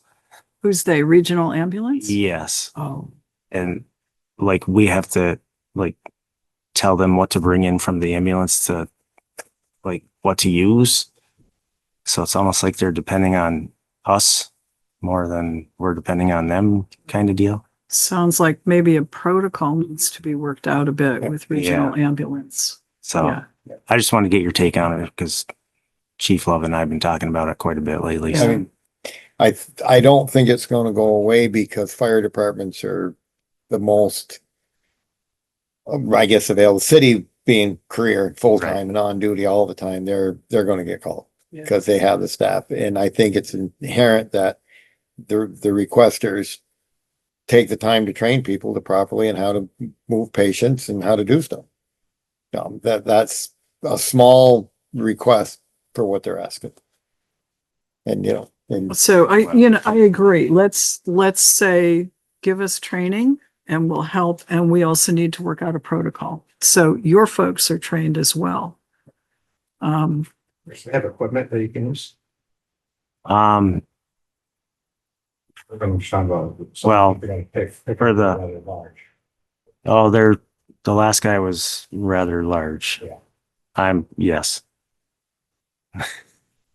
And a lot of it is called the firemen because they have bodies. Right. Yeah. 5 or 6 bodies to literally, right. Well, And it some doesn't of hurt the- to teach them what they do and how to I agree. properly some do of it. the patients have their own equipment, I would guess. Right. Do they?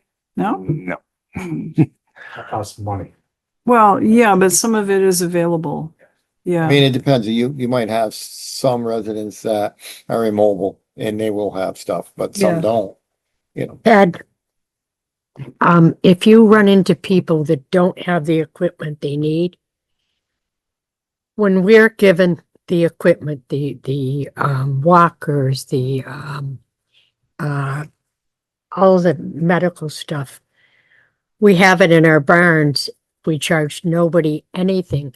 Our only thing to them is when you're done using it, either give it to somebody else that needs it, if it's a wheelchair, whatever. But don't throw it away. So a what? Like a, Sarah study. Yeah. It's a Sarah study. That's it. That's for people that have some, I mean, I have one in my house Yeah. and for getting people up or whatever, but if you have somebody and I use my wife, if she's gets out of her chair, there's no way I'm getting her up alone. They do make backboards for that kind of stuff where you can put a backboard under a person, get them stood back up, get them back into a chair. Me, I just call relatives because they're all trained and they've been really good about it. But other people that don't have that, they're gonna call regional, and if they're short staffed, they're gonna call you guys, because Right. like Ed said, they're gonna need people. But there's nothing any more beneficial than training. Once you learn, I mean, I spent 10 months going to Genesis, and I learned a lot from these people on how to take care of a person that's bedridden. Mhm. And it's easily, you learn a whole lot. So if they would take the time to teach you, and just tell them, we don't mind coming and we don't mind helping, but you've got to teach us and you got to teach your people so they know what equipment they need and how to do this. You can't rely on us. We're physically capable, but we need some training. The last gentleman we helped, you would not believe what he was Yeah. screaming to us that hurt. Yeah. You And Do you're you going need to run into anything that with medical. further from us to like? no, I do- just You can do it department to department and regional into regional ambulance. Okay. yeah. I mean, let us know if you need anything, because we could step in and help if necessary, That's- but Problem with your job. You never say no. yeah. Well, we don't. No, you never I do. never would. No, Just but but it's That be could be nice me to have someday. what you, yeah. might Okay. be. Well, But thank you. I think that's all I had for you. All right. Oh, and committee meeting. Did you Yes. want to do that? Yes, let's, You want to do it like before the next board meeting? that would be good. We've been, oh, Kurt's not here. So I guess we'll need to get in touch with Kurt Okay. and see if we can set something up, or yeah, okay. Alrighty. Any times I mean, it's usually after what, 4 or so for you? Yep. Okay, all right. Are we gonna be looking at the bylaws or not yet? Yes. We are. Yes. Okay, very good. That's the plan. Okay. I was gonna bring. I'm telling you, that's like a 50 some odd year tradition. What, every 50 is. years, look at the No, bylaws? no, it's been consistent for 50 years. Looking at the bylaws. Mary, I've been through this. I think I might have somewhere in an archive in my house. I don't know how many renditions of the bylaws, and you might have a bunch, I and there do. was probably some at the station when you cleaned out that you found in a cabinet and said, where did it, it's I like, think I have an original set actually. yeah. Do you have the black bordered set? I do. Yeah, you have the black bordered set? do. Yeah. Bring that, put it on the wall, and be like. Okay. That's the Thank only you. thing we talk about more than water and sewer problems is the bylaws. Bylaws? Oh, my God. Wonderful things, Yeah, bylaws. but you gotta have Right some up my management tools. alley. Yeah. Okay. Thanks, Thank you, Chris. Chief. Thank you. All right, Mike Rowe, Town Rec Director.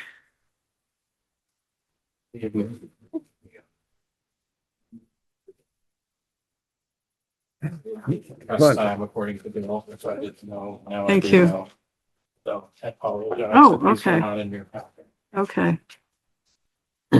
So let's see, I probably got about one good mow left, since this little rain will help go over the edge one more time, which is great. Soccer has got a couple weeks left. It's been very busy and very productive up there. Good thing for the town, lots of positives. I do know those dog signs have been up there for a long time. Just saying that. Started marking some trails. Our mountain biking trails, marking them and getting things organized, because now that the shared use path is done, we can start to do some trailhead signs with what's in the park itself, so that people know where they are Joe, and what they're did you doing. go up and take a look at the I have shared not. use path? Okay.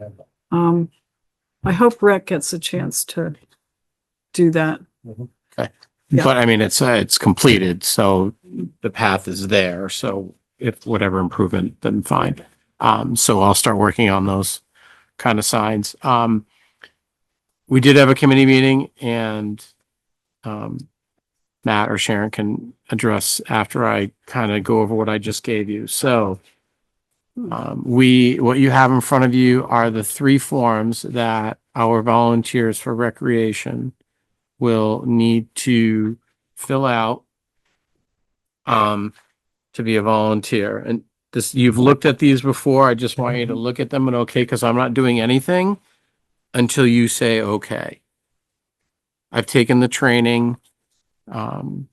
So we're all ready to go. I'm stopping over to see Lynette tomorrow morning to show her the form that she will be receiving from our volunteers that are coming to be fingerprinted. That's the last page. That, well, in the order that you got them, yes, I believe that's the last page. So the first page is the National Child Care Protection Act criminal records check, which when they come into the office, they will fill out and then get notarized by either Bill or Kari. So I will tell them, and I will include you in the email that I sent to all the coaches so that you know exactly what the steps are that they will need to take.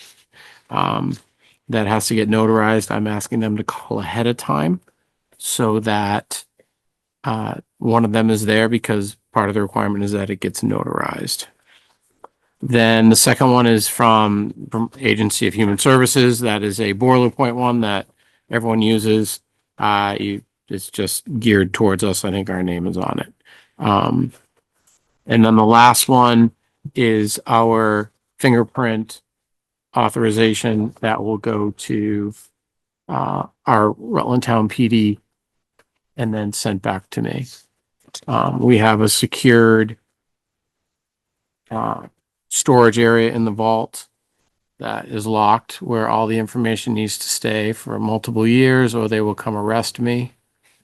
Don't laugh. I don't really take there's a lot to this. I'm just I'm letting you know that So going through this. is this pretty much a standard in the recreation industry now? This is a standard kind of wherever you go. I mean, you go to school, this is what you have to fill out for school. You have to go get fingerprinted for school. For school, you fill out the 2 forms and then fingerprinted. And for recreation, yes, to the best of my knowledge, the city, Just that whatever if, they you know, do. we haven't done any of this in the past, and I think as things happen and situations arise. I think that's what motivates a lot of this and Yep. whatever. And I'm glad we're here. That this is much, we need this. I'm glad, but there are going to be baby steps. There are going to be the toddler's going to fall down every now and then. That would be me. But we're in the process and I feel confident. And as soon as you're good with these, then I will ship that out as soon as I inform Lynette, and I'll let Kari know, and Bill knows, because Bill has been instrumental with this. So thank you, Bill, for that. I appreciate that. So we're good to go. Question on the first one, you kept referring to it has to be in front of a notary. It doesn't really. It says in the presence of agency official or notary. And then identity verified by, signed by official making identification. Which do you mean? This is a little odd. I mean, if you want it notarized, you should say notary and have the information for a notary. What are you requiring? From them, so. Yeah, We'll go back and look at the original one. Yeah. we can look at that. Yeah, and I then don't, make I don't that- mean to throw a roadblock, but No, it's you're assuming okay. it's being notarized and it doesn't say that, Okay, that's what I Who's the thought we official? were. by the way. You? Okay. I am the official. And do you want to be in charge of verifying identification? I am now. I think the- Are you a notary? Huh? I think the fingerprinter does, we have to do, I'm not positive, I'm pretty sure we do that, have to put government ID so we can verify the person.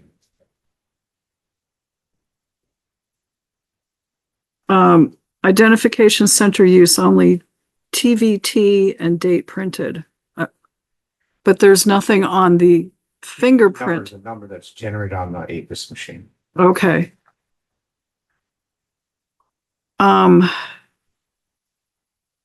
So, but this is authorization to take the fingerprint. This isn't your form that goes with the fingerprints somewhere. We don't have a form to go with, we just do it for them. This is why he had to go through had to go to NCIC and get all this stuff figured out. Okay. We do criminal prints only, or we'll hire somebody or from the Venus station for while under under a different code. This is a civilian codes that Mike has to do for. Yeah. It's very separate. Yep. We can't be in charge. Yep. That's fine. Okay, so we can look at that other part and make that small adjustment. As far as the APHIS goes, Thursday. What is just there? It's gonna get it lined up so the fingerprints go in the right. Everything's working. We just gotta make sure when it prints, the fingerprints aren't on the box or supposed to. Okay. It's a slight adjustment. This What happens if you have small hands? it's one at a time. Okay. It puts it in yourself. Okay, just noticed a typo at the bottom of this where it says signed B instead of signed by. Do you hear that? Okay. Remember, I'm not an English major, nor do I ever claim to be one. Okay, so Bill and I Alright. will, but we're like right there. Yeah, you're very close. Okay. Okay. The doors, as soon as you were gonna ask Kari with the Yeah. Royal, what that was. Kari, are you on again? A quick question. That one in the orders. We were. I'm here. Okay, Okay. thank you. This is the authorization to take $3,957 and change from, looks like rec depreciation fund for the doors at Dewey Field. Yes. It says it says on the form credit rec equipment depreciation. Shouldn't it be debit? I mean, that caught my eye because it was underlined. Oh, no, the cash of the money market gets debited and the line gets credited. Yeah. Cause So- we're paying out the from the money market line. So when you're reducing an asset, it's a debit. Yeah, right. So it's debiting the money market cash line and crediting the equipment Okay. line. Gotcha. You're taking it from the money market, putting it in the rec equipment. Got it. Okay. So we've all signed it, so it's approved. Okay. Is that just for the materials? Yes, they, for whatever reason, they've changed their policy. Us to pay up front before they order them? Yep. So as soon as we They've get probably that, been burnt. not by Us, us, but- but unfortunately that we're paying that price. So, Carrie is graciously doing that, and I believe I'm getting it and bringing it over, because as soon as they have it in hand, then they'll order the doors, which are 5 weeks out from Okay. order. They're probably Um, a special order door and they don't want to get stuck with them. All right. well, Correct. we've- So we've signed it. that's, Yeah. that's where we are, but we're in good, that's in the process. They worked with us and worked that out with Carrie, so that's great. And I think I'm taking the check over as soon as it's cut. To make it even quicker. A while ago. Other than that, I don't know if Matt or Sharon want to go over the rec committee meeting, that we had. I know our trick or treat on the trail is coming up on the 24th. Do we have another meeting before that? I'm just trying to think. Yes, Yeah. 21st, we're back here. Go back here, the 21st. Yeah, so on the 24th. Yeah. Okay. So that's when we'll start. That's when we have our big event at school. And thanks to the Rec fire committee? department and police department for coming and helping us out too. Okay. That's huge. Matt, do we have anything that we wanted to chat with our, No, we, or the two of you? Yes, no, Matt? You've got the minutes. Yes. And we'll be talking a lot more about the pool in the future. Mm-hmm. Mike has spoken with one vendor, I'll be speaking with other vendors, but based on this initial discussion, it looks like maybe it's going to make more sense to not only make sense, but be feasible without missing a season to rebuild the pool in the same place. So that's a major piece of news. Wow. Yeah. Where you can save some money, right? You can come out with what you want. Or what the town wants. So he's yeah, mentioned, and it's gonna, what do you call that when they? You don't need the stairs, it just, Oh, the the zero ramp? entry, the zero entry. Okay.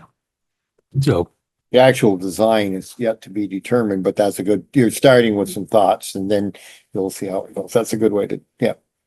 So that's of course the place to start is design. So we kind of like to, I think it makes sense to get the ball rolling because who knows how long any of this will take.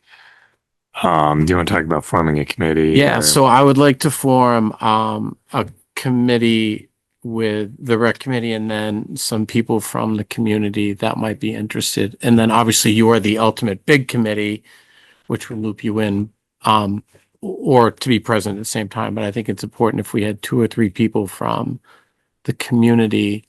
So do you want to put the word out? for Yeah, we volunteers can. To serve, or somebody maybe even who's had experience in the past? I don't want a gazillion people because then I think that just gets muddied. Yeah, but But if people are interested in, and we can maybe put something on the rec website, if you're interested to be part of the pool committee, please contact me and we can go from there and yeah, then we can get a list of names and go from there. But I think Bill brought up a good point when we were there is that if we know our design and we kind of know what the cost is going to be, that will help me moving forward, looking for potential grants.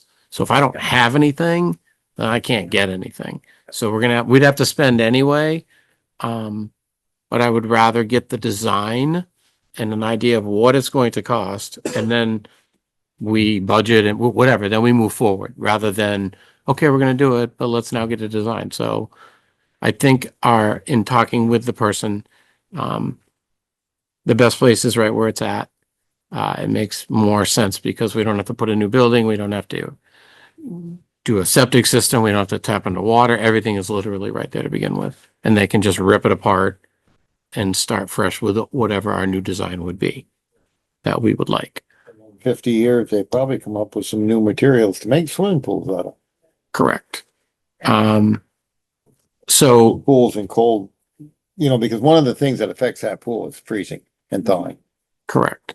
And I don't know when it was built, if some of that was taken into You would think it would be, but who the heck knows? 50, it's 50 years, pretty close to 50. Pretty close to 50, 1980, 81, one or the other. Yeah, so it's pretty darn good. Not that close to 50, come on. Matt, Years that's away. aging you. It's pretty close. Okay, Yes, 5 or yes. 6 years is not a lot when you get that far out. Like I will say, when I was in, I don't know if I think I told the committee, I was looking downstairs in the vault for plans, and down below us, there's a series of plans, and it's whoever made the code did it okay, but there's the one Northwood plan that I can't find. So I went into the other vault. I spent like 3 hours one day and found a box that said this and this, and I pulled the box out and detailed minutes of rec committee meetings from back in the 70s, and I found more plans, like literally, I might have found 30 plans folded up for Dewey Field. Oh, I found 2 plans, 2 pieces of paper for Northwood, 1 for the pool. And it was just a topographical of top of where the septic systems are, which is great, but it's the only plan I can find. But I find everything for Dewey, all the plans are from Dewey, it's great. And then all the minutes of. may want to check with the District Environmental Commission because it was subject to Act 250. So they would have, I think, In the pool in, the 80s? yeah. The Act 250 is like 1970, 72, somewhere in there. So they may have those plans in the old permits. That old. So you might want to, Okay. I mean, it's free, and their organizational method might be better than ours. That's great. So, yeah, I can definitely look into that. And another benefit, kind of putting it where it is that it shouldn't be too big of an Act 250 jump because we're Right. just gonna Right. essentially replace what we have. So that makes a little bit more sense in that regard. So, yeah, definitely with your permission, if we could start a committee and I can get together with Bill and just put that on the website. But if people here, or if Keith puts it in the paper, then people can get in touch with me, if they'd like. Probably So- Facebook would work. I mean, We can make it a select Make it a board lot ad of- hoc committee. Okay. Mhm. So just, and maybe Bill should post it on the town's website, not just the rec part, but the whole thing. Whatever your pleasure And is. the next time there's a circle article I due, can- which is you can stick something in there and then people, and and just ask for people who might have been through recreation planning, particularly around a pool. There might be some folks out in our community who've done that. Okay. Sharon, did you work on the committee for the pool? I did. Okay. I did. Anybody around that Um, had particularly good expertise? Yeah, who's they're all getting old. It would be Um, a little careful. Okay. Well, just think on it. I Okay, will. think on it. I Yeah. will. Okay. About half of them are no longer with us, so. Yeah. Okay. Right. Yeah. it's all on that plaque. Names are There all on that plaque. Yeah. What else? What else is there? Anything? Go ahead. Repairs will get done in the spring on that pool. And then we talked about our sort of personnel budget for the rec department. Yep. Which is Mike at this point. Yep. So in our budget, we had budgeted a certain amount of salary for Mike as director and a certain amount in the maintenance line, which we had always done, right? There was always a maintenance line and a salary line, but we just moved some money around in doing this year's budget for having Mike in there full time. So the maintenance line went down and Mike's salary went up, but we originally were planning on Mike getting some assistance with mowing. Yes. At Dewey particularly. In the spring, which of course was in the last fiscal year, there was and we're operating under those numbers, there was money in there for that, and that was planned. The person who had been doing that then was not available to do it. So Mike was working extra hours, and he was billing against the maintenance line for doing that work, which made sense in that year. It was kind of, consistent basically with how we do it. It's just Mike was doing it instead of the other person. So now we're in the new fiscal year, and Mike's been doing it himself through the summer, which of course he had a nice assist by the lack of rain. Yes. Just maybe made it a little easier, but thus far he's determined he's been able to do it. But he's doing work that he wasn't originally anticipating doing over at Dewey, which will probably become a bigger issue again in the spring, although his schedule won't be as bad because he won't be teaching when the grass starts growing. So I guess the issue now for this fiscal year then is how Mike gets paid. And so he's requested that he be either able to bill against the maintenance line, or we simply move some additional dollars over to his compensation for the Dewey work. So, and I guess part of the issue is, and we've talked before about him keeping timesheets, which he's been doing just for our edification. And I guess part of the issue is just, is it taking extra time or not extra time, and how the board deals with that. But as a committee, we felt like if we're doing that, there should be some authorization because it's kind of outside of what we had budgeted originally. Did I state that well enough? Yeah, and I think when I wrapped up that I said that we would stay the status quo and that we would address it in the upcoming budget for the following year. So nothing would change for this fiscal year. I would just keep billing my time at Dewey, separate than. But the issue is you have a salary line, and then you're billing Correct. additional against the maintenance line. Correct, because that was never part of the original. We're kind of like in that little quagmire. When it, We keeping that, and in the spring, you look for somebody to do the mowing at Dewey. we could potentially do that. And that, I think you and I had a brief conversation, and that was kind of my feeling, because we don't know.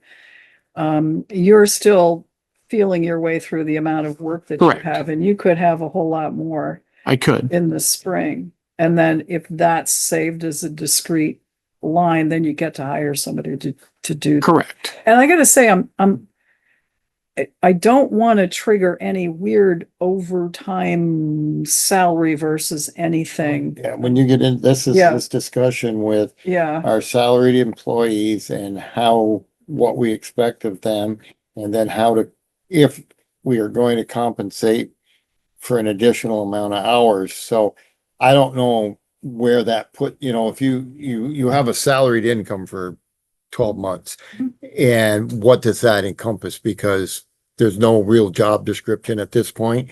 And so if you are billing against the maintenance at Dewey on top of your salary, are we muddying up the waters for other salaried employees if they're doing something within, and where I'm going with this, and I'm going to use Dave as an example.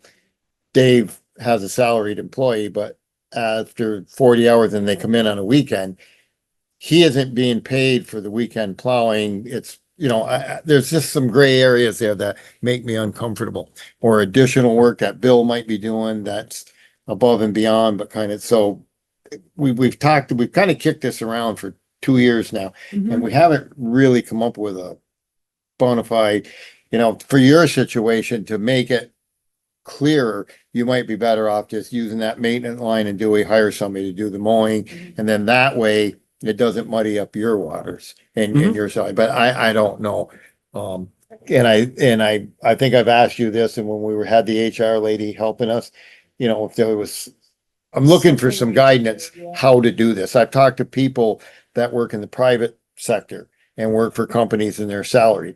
And some of them have guidelines to the point where they're expected to work a minimum number of hours every week.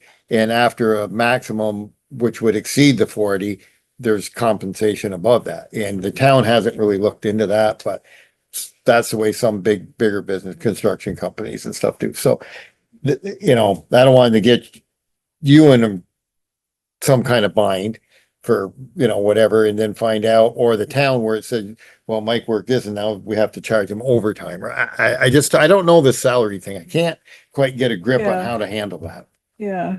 you know, so. No, that's fine. Like Yeah, I you said, know, and we'll- this is your first year and it's for our first year with this new position, Mhm. you know. Correct. I think one of the things that maybe we are lax as a town when we hire people, and especially if giving a job description, what we expect you to do, or Bill to do, or Kari or Dave. Those are our 4 people that are salaried. What do we expect from you for what you do? And we might be a little lax in not having a good job description. So it's a work in progress, and this is a good time to discuss it while we're talking budgets. Yeah, that's true. This is a perfect opportunity, so. All right. Yeah, more food for thought. Well, it's food for thought, but we have an issue right now where I guess we need to make a decision, which is whether Mike can bill the maintenance line for additional work, which is what's been happening from July 1 until now.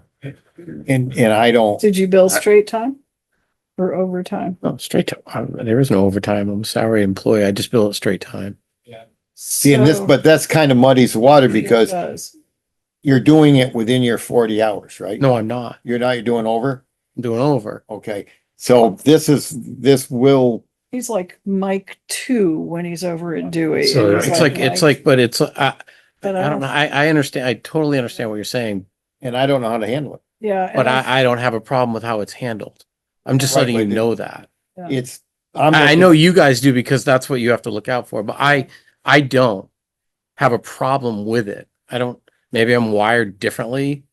Right, There's a it's certain just- way now that I like things It's more done. consistency with Definitely wired. other employees doing Yeah. extra work over their normal 40-hour week, and without a job description and without exactly knowing, you know, anybody putting in more hours, if they're salaried, usually don't get compensated for it, to be quite honest. You know, But if you we work- had, I guess there's a conceptual issue here, which is we had basically planned for that work to be done by a separate person. That's right. It was a separate job That's right. from what Mike's job was. right, originally. and I'm not, So if he's doing extra, and I guess that's the but we don't Question is- compensate anybody else for doing extra. That's salary.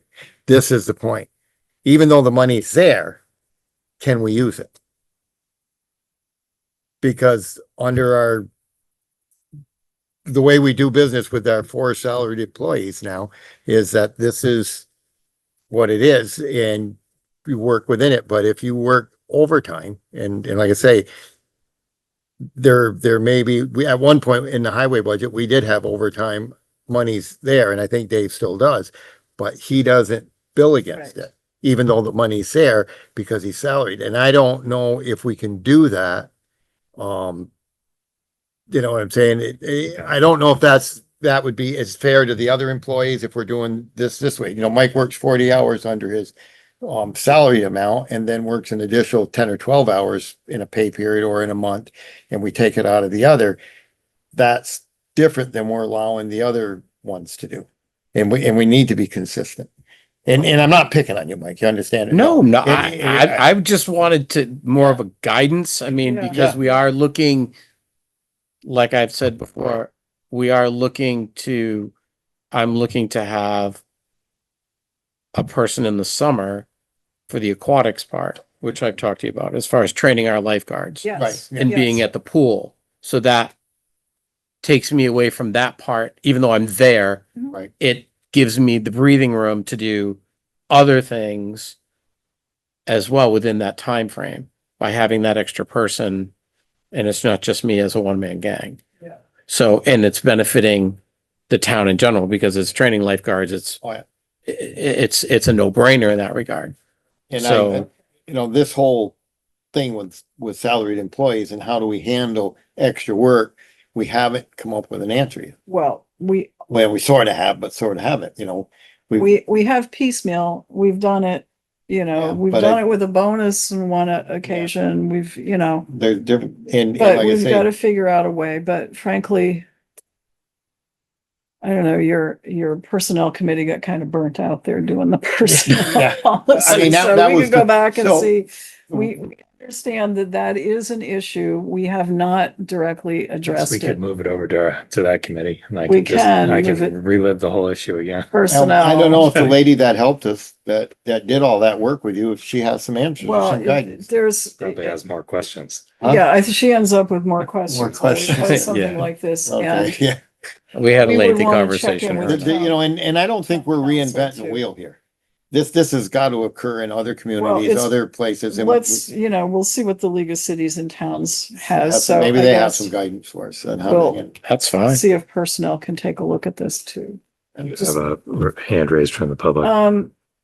Yeah, we don't usually do this, but Robin, you've got your hand up.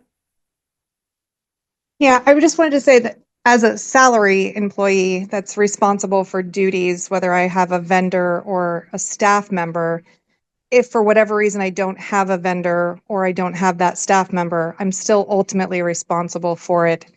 And I've never received ability to bill off of like that vendor line or that other person's salary line to make up that difference. Yeah. Well, I'm a salaried employee too, so I've got some experience with this. So let's take a look. Thank you, Robin. Let's take a look and see what the league might have for guidance, which they probably won't, but I guess that's somewhere. town attorney, then, I have a person at the league I can. okay, all right, that's worth You doing. must know them up Thanks. there pretty much by I- name by I- now. I- Yeah, Yeah. We're all on a first name basis. all right. Yeah. Anything else for our rec director? Anything else from the committee? On the minutes? I don't think we did. So- That was pretty much everything. Okay, thank you very much. Okay, Let me ask. The seniors, Oh, yeah. I forgot to tell you, I told them because I had like a meeting every week now. Mhm. We went up to Killington. That was wonderful. They were fantastic. A couple of our upper level experienced seniors in age decided to get off the gondola and then hike up to the remaining to the top, which is not like a shared use path. It's more of a goat path. Uh-huh. And we were getting ready to leave and I'm kind of herding cats and getting head count to make sure we have everybody. And they're like, oh, we're missing so and so and so and so. And I'm like, okay. So I went up the goat path to find them and I got up about halfway up and they were coming down slowly and steadily and they had a nice line behind them. And they were all chuckling and laughing and they had a wonderful time. Good. So we had a beautiful day up there. I sent some photos to Bill that he can put up. And then we ended up at Sushi Yoshi and they bought themselves lunch Nice. and had a great time. Nice. So we are planning to do something at Baxter's on the 21st, if that's over my shoulder in 2 weeks. The 21st, is that a Tuesday? Yes, it is. So we're looking to do that right now. I'm in communication with that. So And then you're we doing- just nailed down today I nailed down the Christmas party at the school that they've been Nice. going to too with the jazz band. So that will be at the school too. So I just completed that today. Okay. You didn't have to call the fire department for a lift assist. No, but to speak of the lift assistance, when we had that issue at the pool and speaking Yes. with Mary, Yeah. we made it very clear that our lifeguards are there to rescue you if you have a water issue or if there's something else but if you can't get up, then we're calling EMS. Yeah. This person wasn't, very large, but just couldn't get back up, but we weren't putting my 17 and 18-year-olds in that position because they're not trained for it. Mhm. Even though it might they lift them up in 2 seconds, we weren't going to put them in that position, like in the parking lot, kind of thing. So we would call, regional and they would come on the couple occasions that it happened. Okay. So speaking of training, and now we've got the 3 department heads. Well, we've not Dave, but yes, we do have Dave. Yes. So at our Bar Association annual meeting, Matt and I sat through a program on emergency assistance. It was done by a paramedic,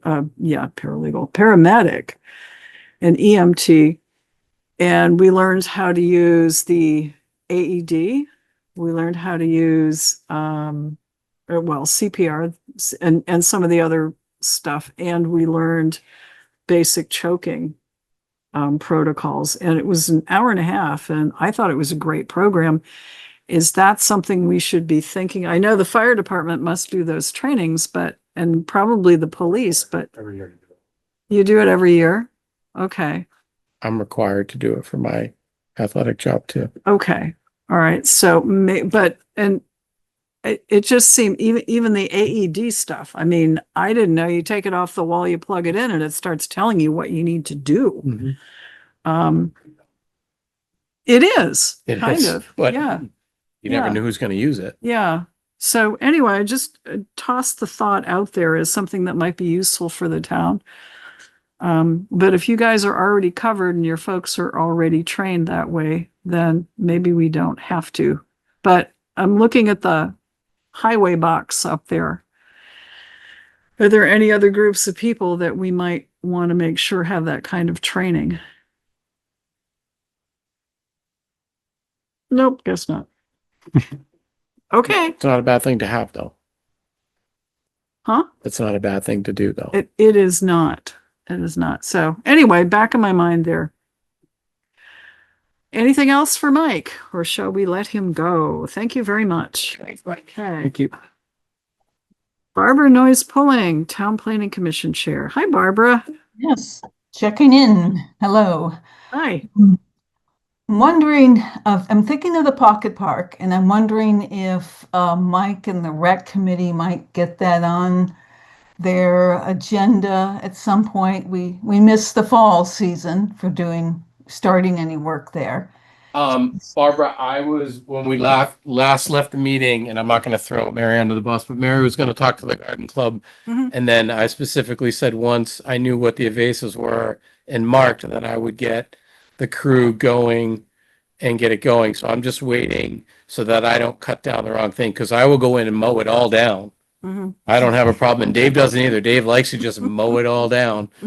So we don't have a problem with that. Boys with their toys. So, but if you want some of that stuff saved, because I don't know the difference between a weed and whatever, So as soon as we're good, then I'm good. I'm just waiting for that part. So it's still on my mind. We were talking about it the other day, actually. Actually, it was not the garden club, it was the Master Oh, Gardeners. sorry, I apologize. And I did Totally apologize, Master connect Gardeners. with someone who, well, I'm saying that because, part of the training, speaking of training is on invasives and that sort of thing. And I did speak with someone who is kind of a landscape design person who's in the Master Gardener class, and I have her card, but that's as far as I got. Oh, cool. So the question is whether there might be money in somebody's budget to bring her in to mark some of this stuff next spring. Frost is going to take care of everything in another couple of nights. So I can probably, depending on how much this person costs. Yeah. It's not a bad idea if they're a landscape architect and we're kind of reshaping what that looks like. We used to have one in town, but I think We they did. moved. They sold their house, right? No. Huh. If- Maybe I'm thinking of somebody different. So we should. Town Line Road people. Oh, right. Yes. That's what I believe she Yes. did. Yes, that's right. She That was. her- And I'm going to be seeing, well, anyway, let me reach out to her because I got Okay. that far. If you get, I don't think it's an arm and a leg, so I think I have some money Okay. in mind that we can then connect me with her, and then we can chat and make a plan for the spring and then go from there. Would And that work, s- Barbara? Yeah.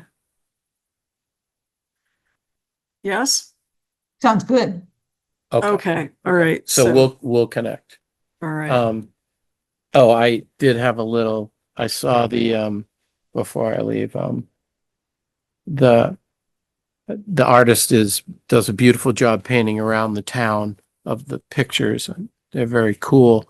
I did notice that the bottom of Gleason Road, our favorite building is now Yes. canvas, which I did which I send, thought, and here we have Yes, we have some of this stuff. actual, yes. yeah, Um, beautiful artwork. yeah, she does well. However, I did send it on to Derelict building. our first constable with the request that we maybe look into the whole building situation, not the artwork so much, but just the derelict building. I just So- wanted to mention that, seeing I drive by it almost every day. Okay. So All I love right. the artwork though. Beautiful, Is it beautiful removable? artwork, without a doubt. Yeah, it is, It's really. gorgeous. And even the person who sent me this said the same. The artwork's lovely, Is it a but removable mural? it is removable from what I understand. Yeah. I know that's a interesting property. Mm-hmm. Yes, in oh so many ways. Okay, Barbara. Okay, yeah, thank you for dealing with that. The subdivision bylaw, we're working our way still through a template. I want to bring to your attention some new, more teeth worthy items that the planning commission, the town planning commission is considering for that bylaw. And one would be a certificate of subdivision compliance. So the developer would pay for a civil engineer to determine that.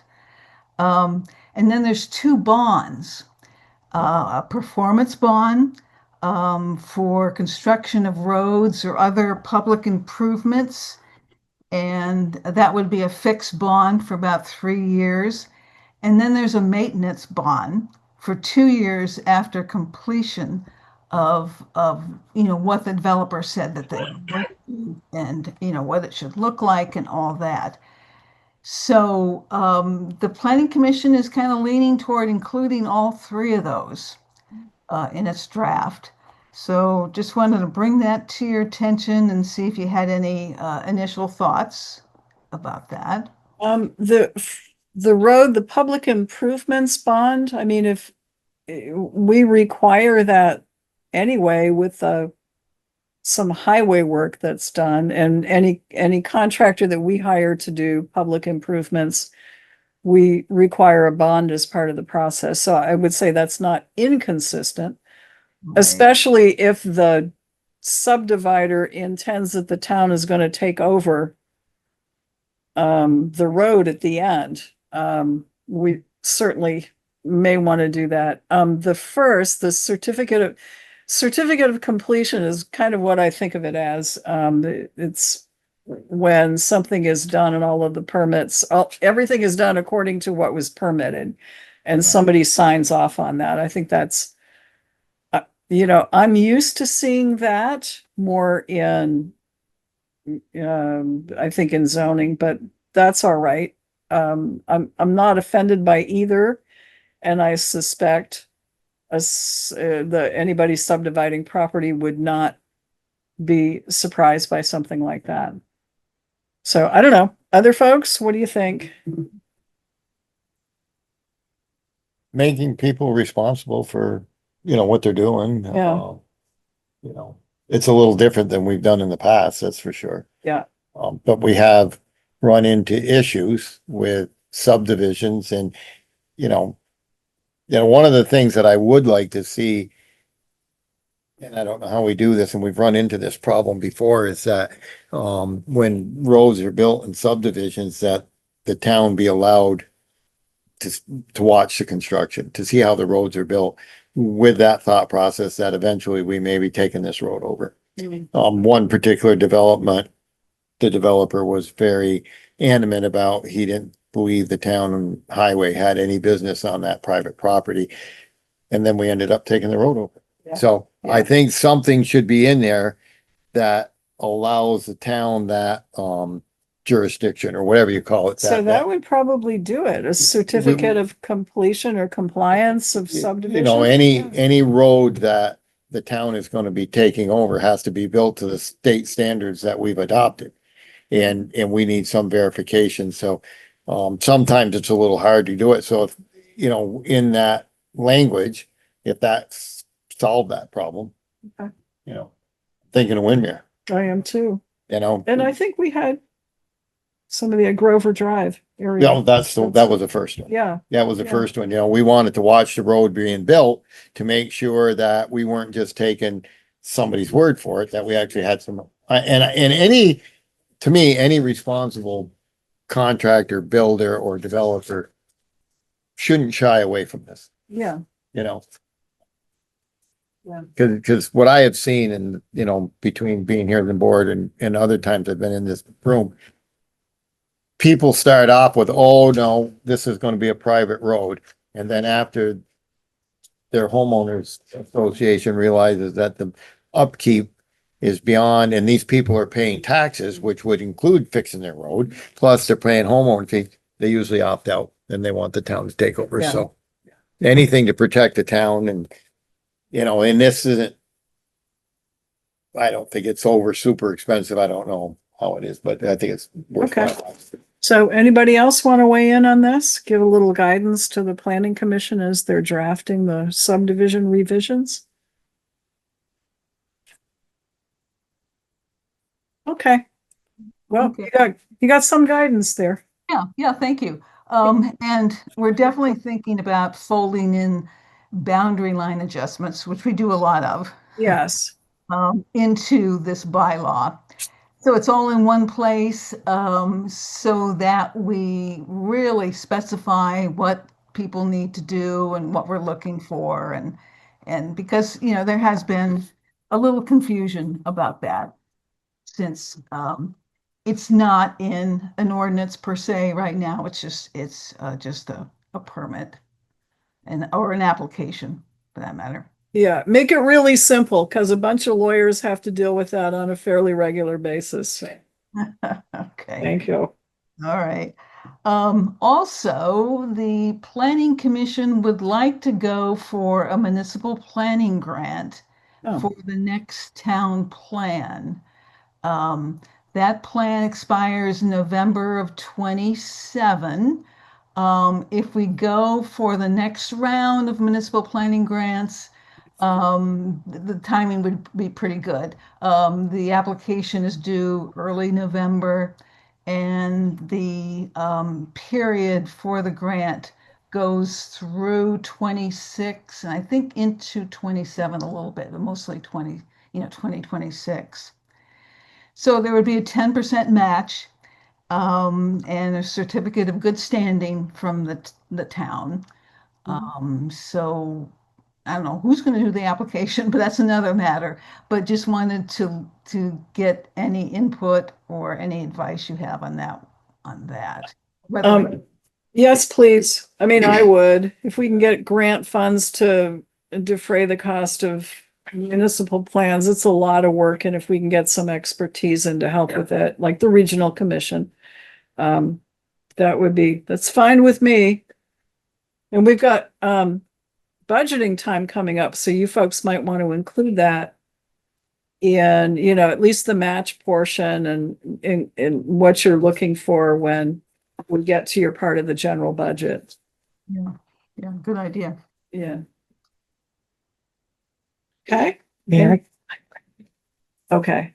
All right. I think that's it then. So thank you very much. Okay, thank you. All right, let's see, is Larry, no? He was, okay. Marcia Chioffi listers? Nope. Kari Clerk, town clerk. Hi. Kari. Hi again. Mhm. So the only thing I was going to talk about tonight was the liquor licenses, and you've already covered that. So, unless you have any questions, I don't really have anything this time. Okay. Excellent. Yeah, okay, then we'll let you off the hook. We are trying to set up to follow along, just to let the select board know.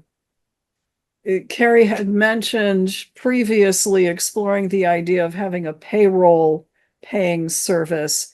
And Matt and I and Kari are trying to set up a time we can talk to ADT. P. Whatever. I don't know, ADT is. Is that the flagging people? No, right? they're, I think that, isn't that? They're security. I don't know. what Security, they are. that's it. All right. We could talk to them too. All right. And so we're working on getting a meeting with them, so we'll get you a little more information, but we're not there yet. Okay. So if I understand this right, they specialize in doing this payroll stuff, right? Yes. I'm trying to read the minutes over to, Yes. you know. Yeah. That's what in there, I guess they're. Yeah. Not a bad idea, I don't think. Okay. Okay. Anything else for Kari? If not, thank you very much. Welcome. Thanks, Kari. Bye. Bye-bye. Is Mike Delehanty on? Okay. Joe Denardo, Public Safety Building Clerk. Okay, so first thing is Chris mentioned this, or Dave mentioned it, but I want to thank the firemen and Chris and his staff. My brother Nick got the flagpole up. It took a little coordination. Dave did the coordinating with Carreras to get the cement. And that got poured and everything was done. And then last Wednesday, my brother and I went down, and with some able-bodied firemen, we got the flagpole up. And then I think a day or so later, Dell and my brother Nicky went down and they got the cement poured. So it all came out. Look at a few videos and I said to the guys, this is pretty much just like putting up a ladder. You get 2 guys on the bottom to foot it and 3 guys to walk it up. And that's just exactly what they did. And it went pretty good. So I want to thank all of those participants in that.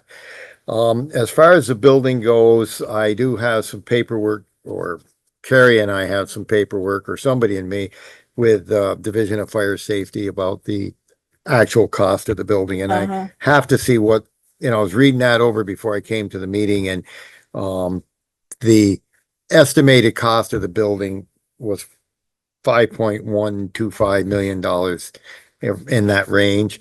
The actual cost is $5,417,030.33. So there's and I do believe we have to pay a little more to the state per thousand. But you've backed out all of the fixtures. Well, I'm going by what we put down in the initial application and sticking with that format. This is the information that was provided to them through our architect. Yep. And so I'm hoping that other number will satisfy them, but I may have to get a hold of Matt Jacobowski and just ask him what we're supposed to include. I'm not real sure on that, but that's about the last piece of the puzzle. Okay. Over there, everything else is pretty much done. There is that warranty work they're doing on the foyer, and there's a couple little things in the PD with the molding that around the corners where it stuck out straight. And I don't know, exactly. So I got to get in touch with. Okay. They haven't been back to do the painting yet, have they, Ed? As far as you know. Yeah, I think last week. Finished you up last week. Yeah, I think Paul Gallo was there last week looking at it. And There yesterday, back getting some applications and put painted today. so you think they might have come in and done it? It looked all done. Okay. Good. All right. Well, good. So maybe, yeah, well, they come and go pretty quickly. So and it wasn't a huge area. But I do want to follow up on the moldings to see if they did get in and try to vinyl molding go around the corner, and they just didn't stay glued.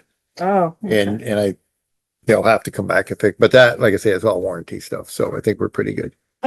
Speaking of the new building, cleaning services, where are we with that? We were going to explore that a little bit. They do their own. The PD is the questionable part because, well, I don't believe. Well, they're but I don't. That's a lot. The fire station portion, it's like 50 some odd years we've always done. It's there, but there's a little, the PD portion with, there's, I think some rugs and different things and vacuuming and all that area. And if you put people in there, they've either, well, you may have to use your fingerprint machine or fill this form in. I'm not sure what you gotta do.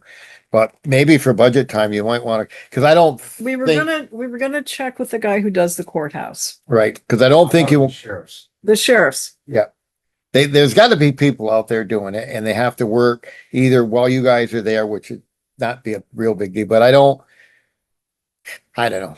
Yeah, so budget time. Shouldn't be we're on gonna that. have to add that in to somebody's budget somewhere, a cleaning service, so Yeah, that's if it's specific a to line the, that probably is not there now, Well, just to the police portion. right, that being specific to the police, it probably would end up in their budget. Yeah, One thing I was gonna bring this up when we talk about the town's, financial responsibility to the public safety building is that portion out back that, needs to be paved and, get it, I think would have to talk with Dave and he could get an estimate, but it's the stone out around the backyard. It's always been the intent that we would pave that. But it wasn't part of the original building. the impound area. The impound area and that area that we took Yeah, control of and asked for all of these, upgrades from what the original site plan okay, showed. gotcha. And that's on us. And we may either, I don't know if you put the paving in the highway budget, or you put the paving for that in the general budget for that. Chris, are you going to are they going to be able to do what you wanted to do in Center Rutland before cold weather, or is that going to be put off? Oh, they asked me if they could do it in the spring and I said, that's fine. Yeah, okay. Yeah. I don't rush it. Well, yeah, in summer, I don't think when it's planned, there was a few other glitches in there, so we've got a couple of paving things but that's one that I wanted, and I was gonna ask Dave about it, but we can bring it up at another, because it won't get done until next year, but at budget time, we should be thinking about it. But pretty much that's it. Okay. Any questions for Joe? Good. Thank you very much, Joe. John Paul is not on. Bill Sweet, Town Administrator. We're down to you, Bill. This is the longest meeting we've had in the last. Just don't, She jinxed it before we started. you're not helping, but It's all those You just people, it's all those jinxed it people again. that talked Well, before we well, started. Yeah, it's okay. Well, yeah, I know. we'll bring it home. That's fine. We'll Okay. get done. Okay. All right. On your desks, you had a couple things. One is our annual proposal from Stantec. Yep. Yep. For the work at the landfill. It's the same as it's been. There it is. Now they're down to once. It's once they a went year. through The Yep. re-permitting process, so Yep. we only have to test and report once. So a year. there's an agreement and there is an original in the green folder. I think I put in the green folder there for you. Yes. One signature line Yes, and Move we to kind of just approve it. have to do it. The chair sign on behalf of the town. all right. Second. Motion's been made and seconded to This isn't approve like we have a the choice. Stantec proposal, which is $9,700. This is the monitoring of the landfill and the water they're in or they're under. Any discussion? If not, all in favor, please say aye. Aye. Aye. Motion carries. Thank you. Also on your desk is a sewer allocation application from BMF Detailing. This is as a result of their 2024 usage. Took some time and some penalties to get them to get to this point, but we've got it to this point. They have paid for their allocation and they've paid the appropriate penalties. And they're asking to be brought up to their usage for last year. So for a total of 144 gallons a day. I'm sorry, a total of 444 a day, an increase of 144. Okay, this is one we approve, but we don't sign. Yeah, it's just a Okay. procedural. This is for BMF Detailing. 72 US Route 7 South increase in water, sewer allocation. Move to approve. Motion's been made to approve, seconded, discussion. If not, all in favor, please say aye. Aye. Aye. Motion carries 3-0. Okay. Thank you. Mhm. Take care of that with them. And then in your packet, you have a copy of the public meeting notice for our shared use path general public meeting. So that's scheduled for October 15th, week from tomorrow, 6 o'clock here or by Zoom. Either is fine. We'll have their conceptual plans presented, and then some questions if people have them. But hopefully we'll have some slightly better attendance this one than we did the last one, but there it is. Okay. You have taken care of the quote from Royal Group. We got a message from the library. Oh, yes. Okay. We had just suggested a new candidate. They did accept Fern Fryer is on there. She's on. She's on, and Joe Bertoloni has stepped off the board for the library. So they're looking for again a town representative. They said they have a candidate, but they're not reached out to them, but didn't give any more information than that. I did, and yeah, I'm trying to. And the name suggested was Marissa Neary. I don't happen. She was formerly Marissa Kiefaber. Stefan's wife. Oh, okay. They just moved into town. Yeah. And then I also heard from Bill Wiles, retired professor, I think of English, Castleton University, who lives in town. He's interested. What's your That's pleasure? So Be great. Yeah. Either one of them would be great. Okay. So, maybe I'll just get, if that's okay with you folks, I'll get back in touch with, Marissa nominated herself, or did somebody else? I don't know. It wasn't, I think it came from somebody on the board, the library board currently, who suggested her. And then I happened to mention it, in a group I was in, and Bill Wiles said, hey, I'd be interested. Okay. Or it's kind of their decision with our input. That's how they've done it. I mean, they're a self-perpetuating board in a way, but I always think it's wise for them to check in with us. They've already got Marissa's name. We could just pass on Bill's and Yeah. let them decide. Yeah. Okay. Goes home with me. Okay. Next thing, something we've talked about over a few different times, the software license costs. This, what you see now, has not been sent yet because the two things on the bottom, there's another round. They're about the licensor are about to renew. So this has not been sent yet. But the original totals at the top have been to no avail. So I know we've talked about this back and forth, but this is about to go out because the licenses are going to renew again here next week. So that's pending that. So is there any reason, so this is the situation where there's one for the delinquent tax collector and one that was there like the rest of us. Yes, an individual one, yes. And I don't believe there's any reason for two email addresses. One only has a delinquent because the other ones are more for,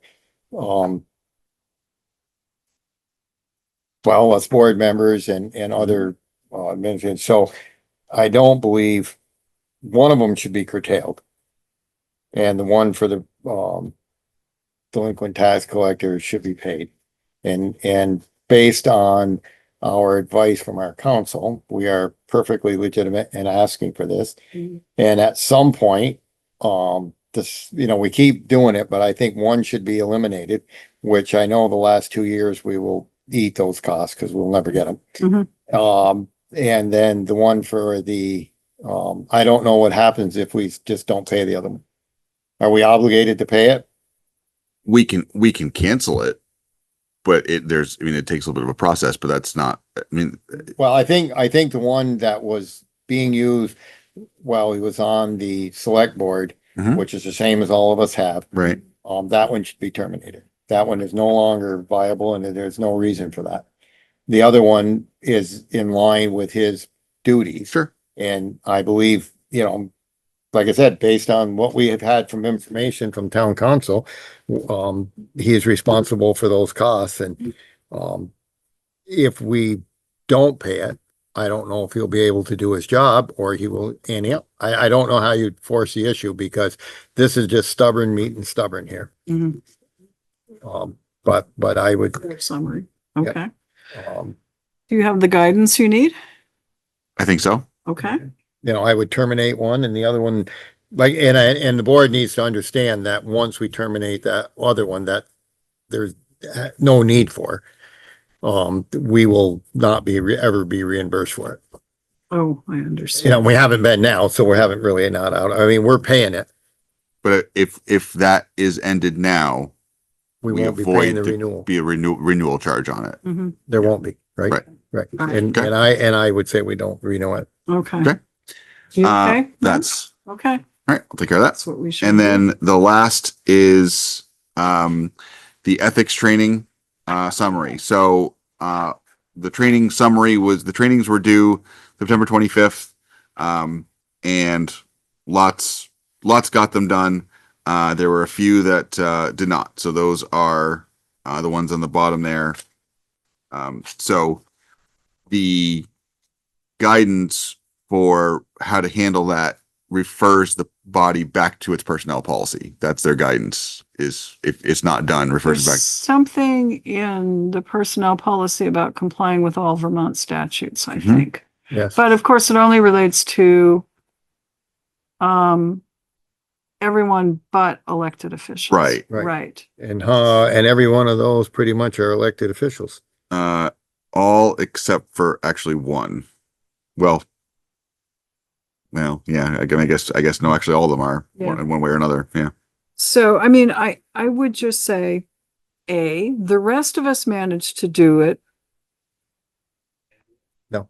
The rest of us managed to. It wasn't that hard and it didn't kill us. And It's not hard, second, it's boring. Have yourself a beverage. But so what happens if you do it after that's, I Oh, mean, it just I just put down that it's completed and the day it's completed. Like there's no real penalty. penalty. It's just if there is a complaint for some reason And you haven't done and you it. haven't done it, then it doesn't look as, it looks less favorable than if we've all done it. So it's just let me add one more thing, and that is,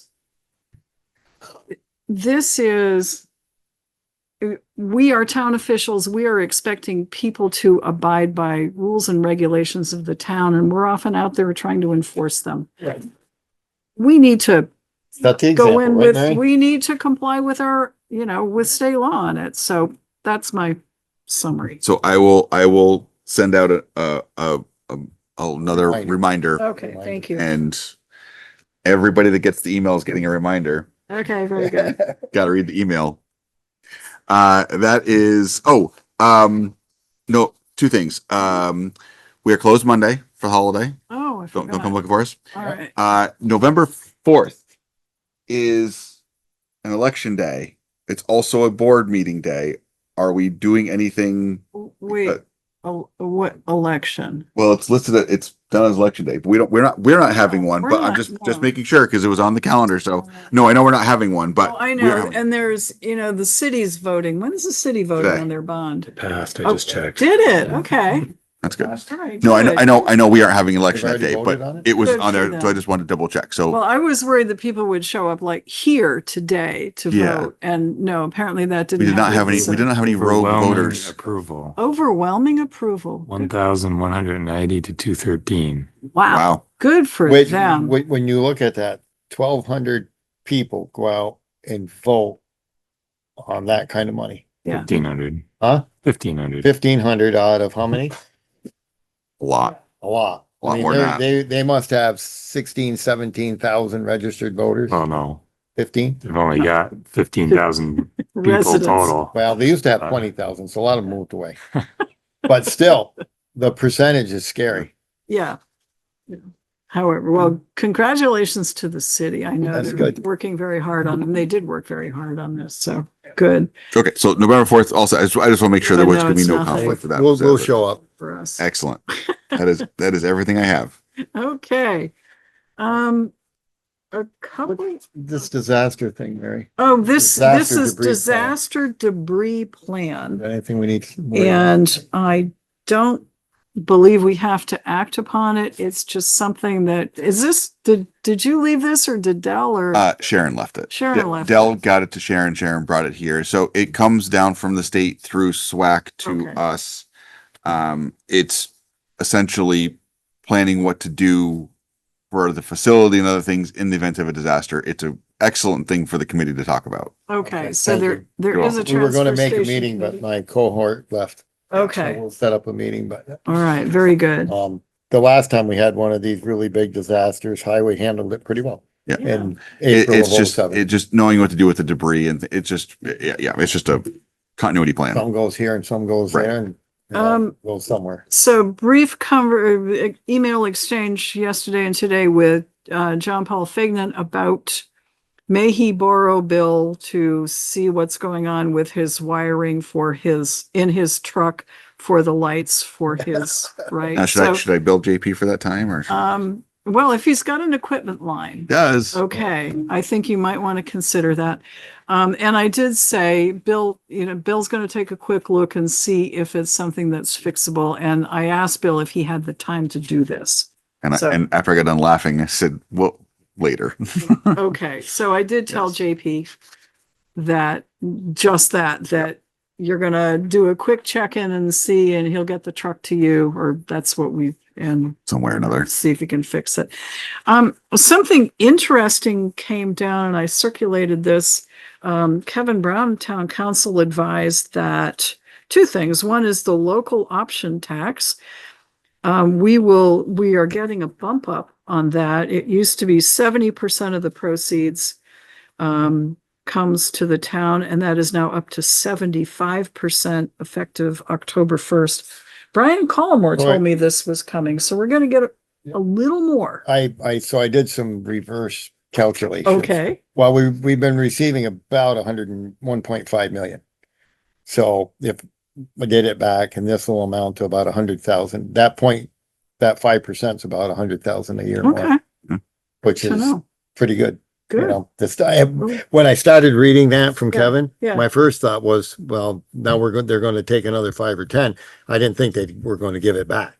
That, because the state never works this way. Yeah, no, but I think this was a legislative thing. Right, but Yeah. the state doesn't work this way, No, Mary. no, it They does never not. say we'll take less. And they It's also don't tell more. us where it comes from. They just give us the money. So we don't know who's actually withholding the money at the cash register. Yeah, They most of still us do that cash registers. patronize business in town, I look at my slips. I do. And I do. see if they. And I did, and I complained 7%. about one Yeah, and Bill we- tracked down. We've So- done a couple of them. Yeah. When we bought something for 41 at, Tractor Supply, I think I bought it. Mhm. And then the town reimbursed me. And they were charging 6%. And I remember going to the board and I said, you gotta follow up on this. And their argument at the time was they were in Clarendon. And I said, no, you might have a Clarendon mailing address, but Yeah, that causes. you know I where can't- you pay your taxes. Yeah, Can't come tell on. you, It but says they, town of but they, Rutland. yeah, oh, I know, that We got causes, that, but they were one. oh, yeah. Yeah. Oh, yeah. And then number 2 on here, on this little note from Kevin,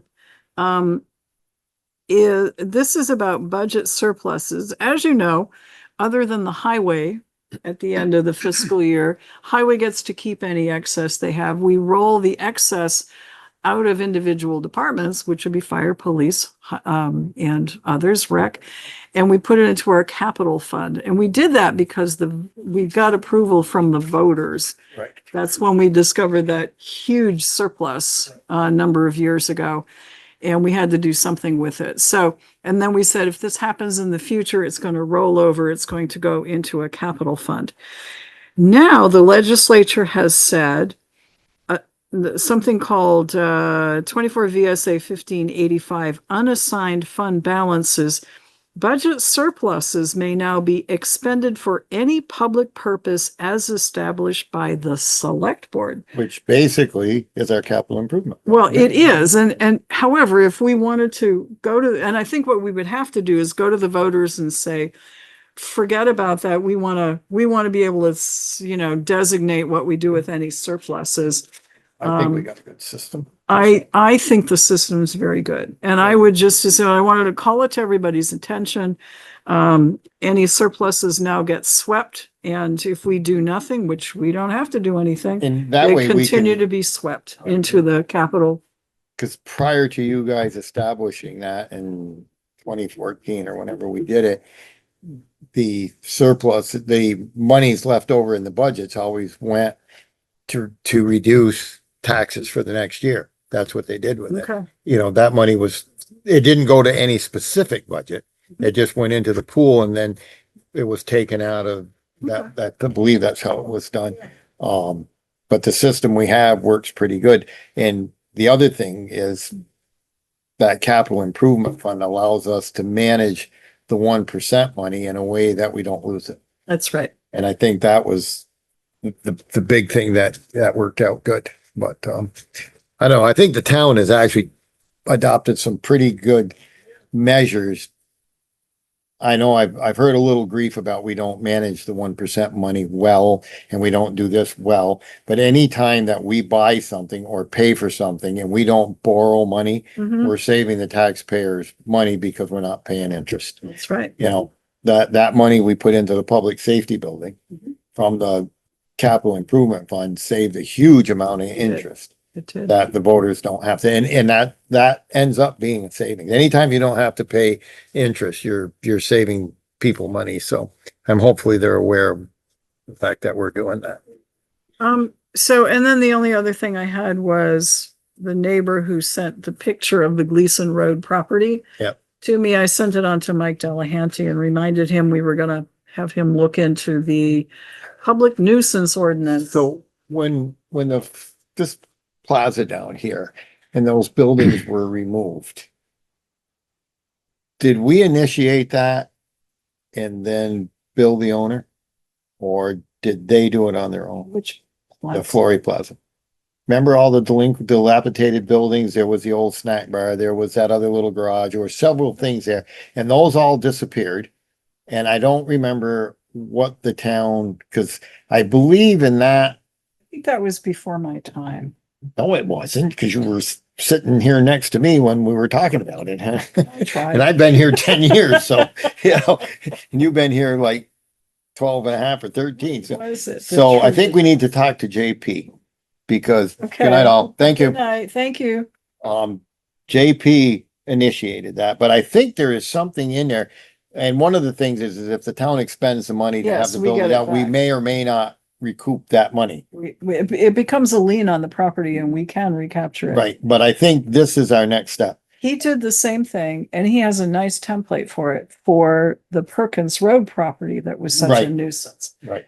So And he was able to get that cleaned up to a great extent. Yeah, I mean, I do believe that whatever that, I think it's actually an ordinance that we passed for dilapidated delinquent buildings. I don't know. We did. But whatever that is, Public nuisance. public nuisance, whatever, there might be, we need to read that because I do believe there's a provision in there where we could take that building down. I think you're right. And I reminded Mike Delehanty that JP did one on Perkins Lane a few Right, years so the back. two of them need to get together and talk, So, because he did it as health officer, I believe. I think he did. Yeah, I think you're right. and so Okay. that building does present a health hazard. Okay. So, that's it for That's Bill, it. unless you have questions. Good. The select board project list is up there. I know I should pay more attention to it, but we're getting there. Committee meeting reports we've already done. Is there anything else? Move to adjourn. Motion's been made and seconded to adjourn. All in favor, please say aye. Aye. Aye. Motion carries. Thank you, everybody.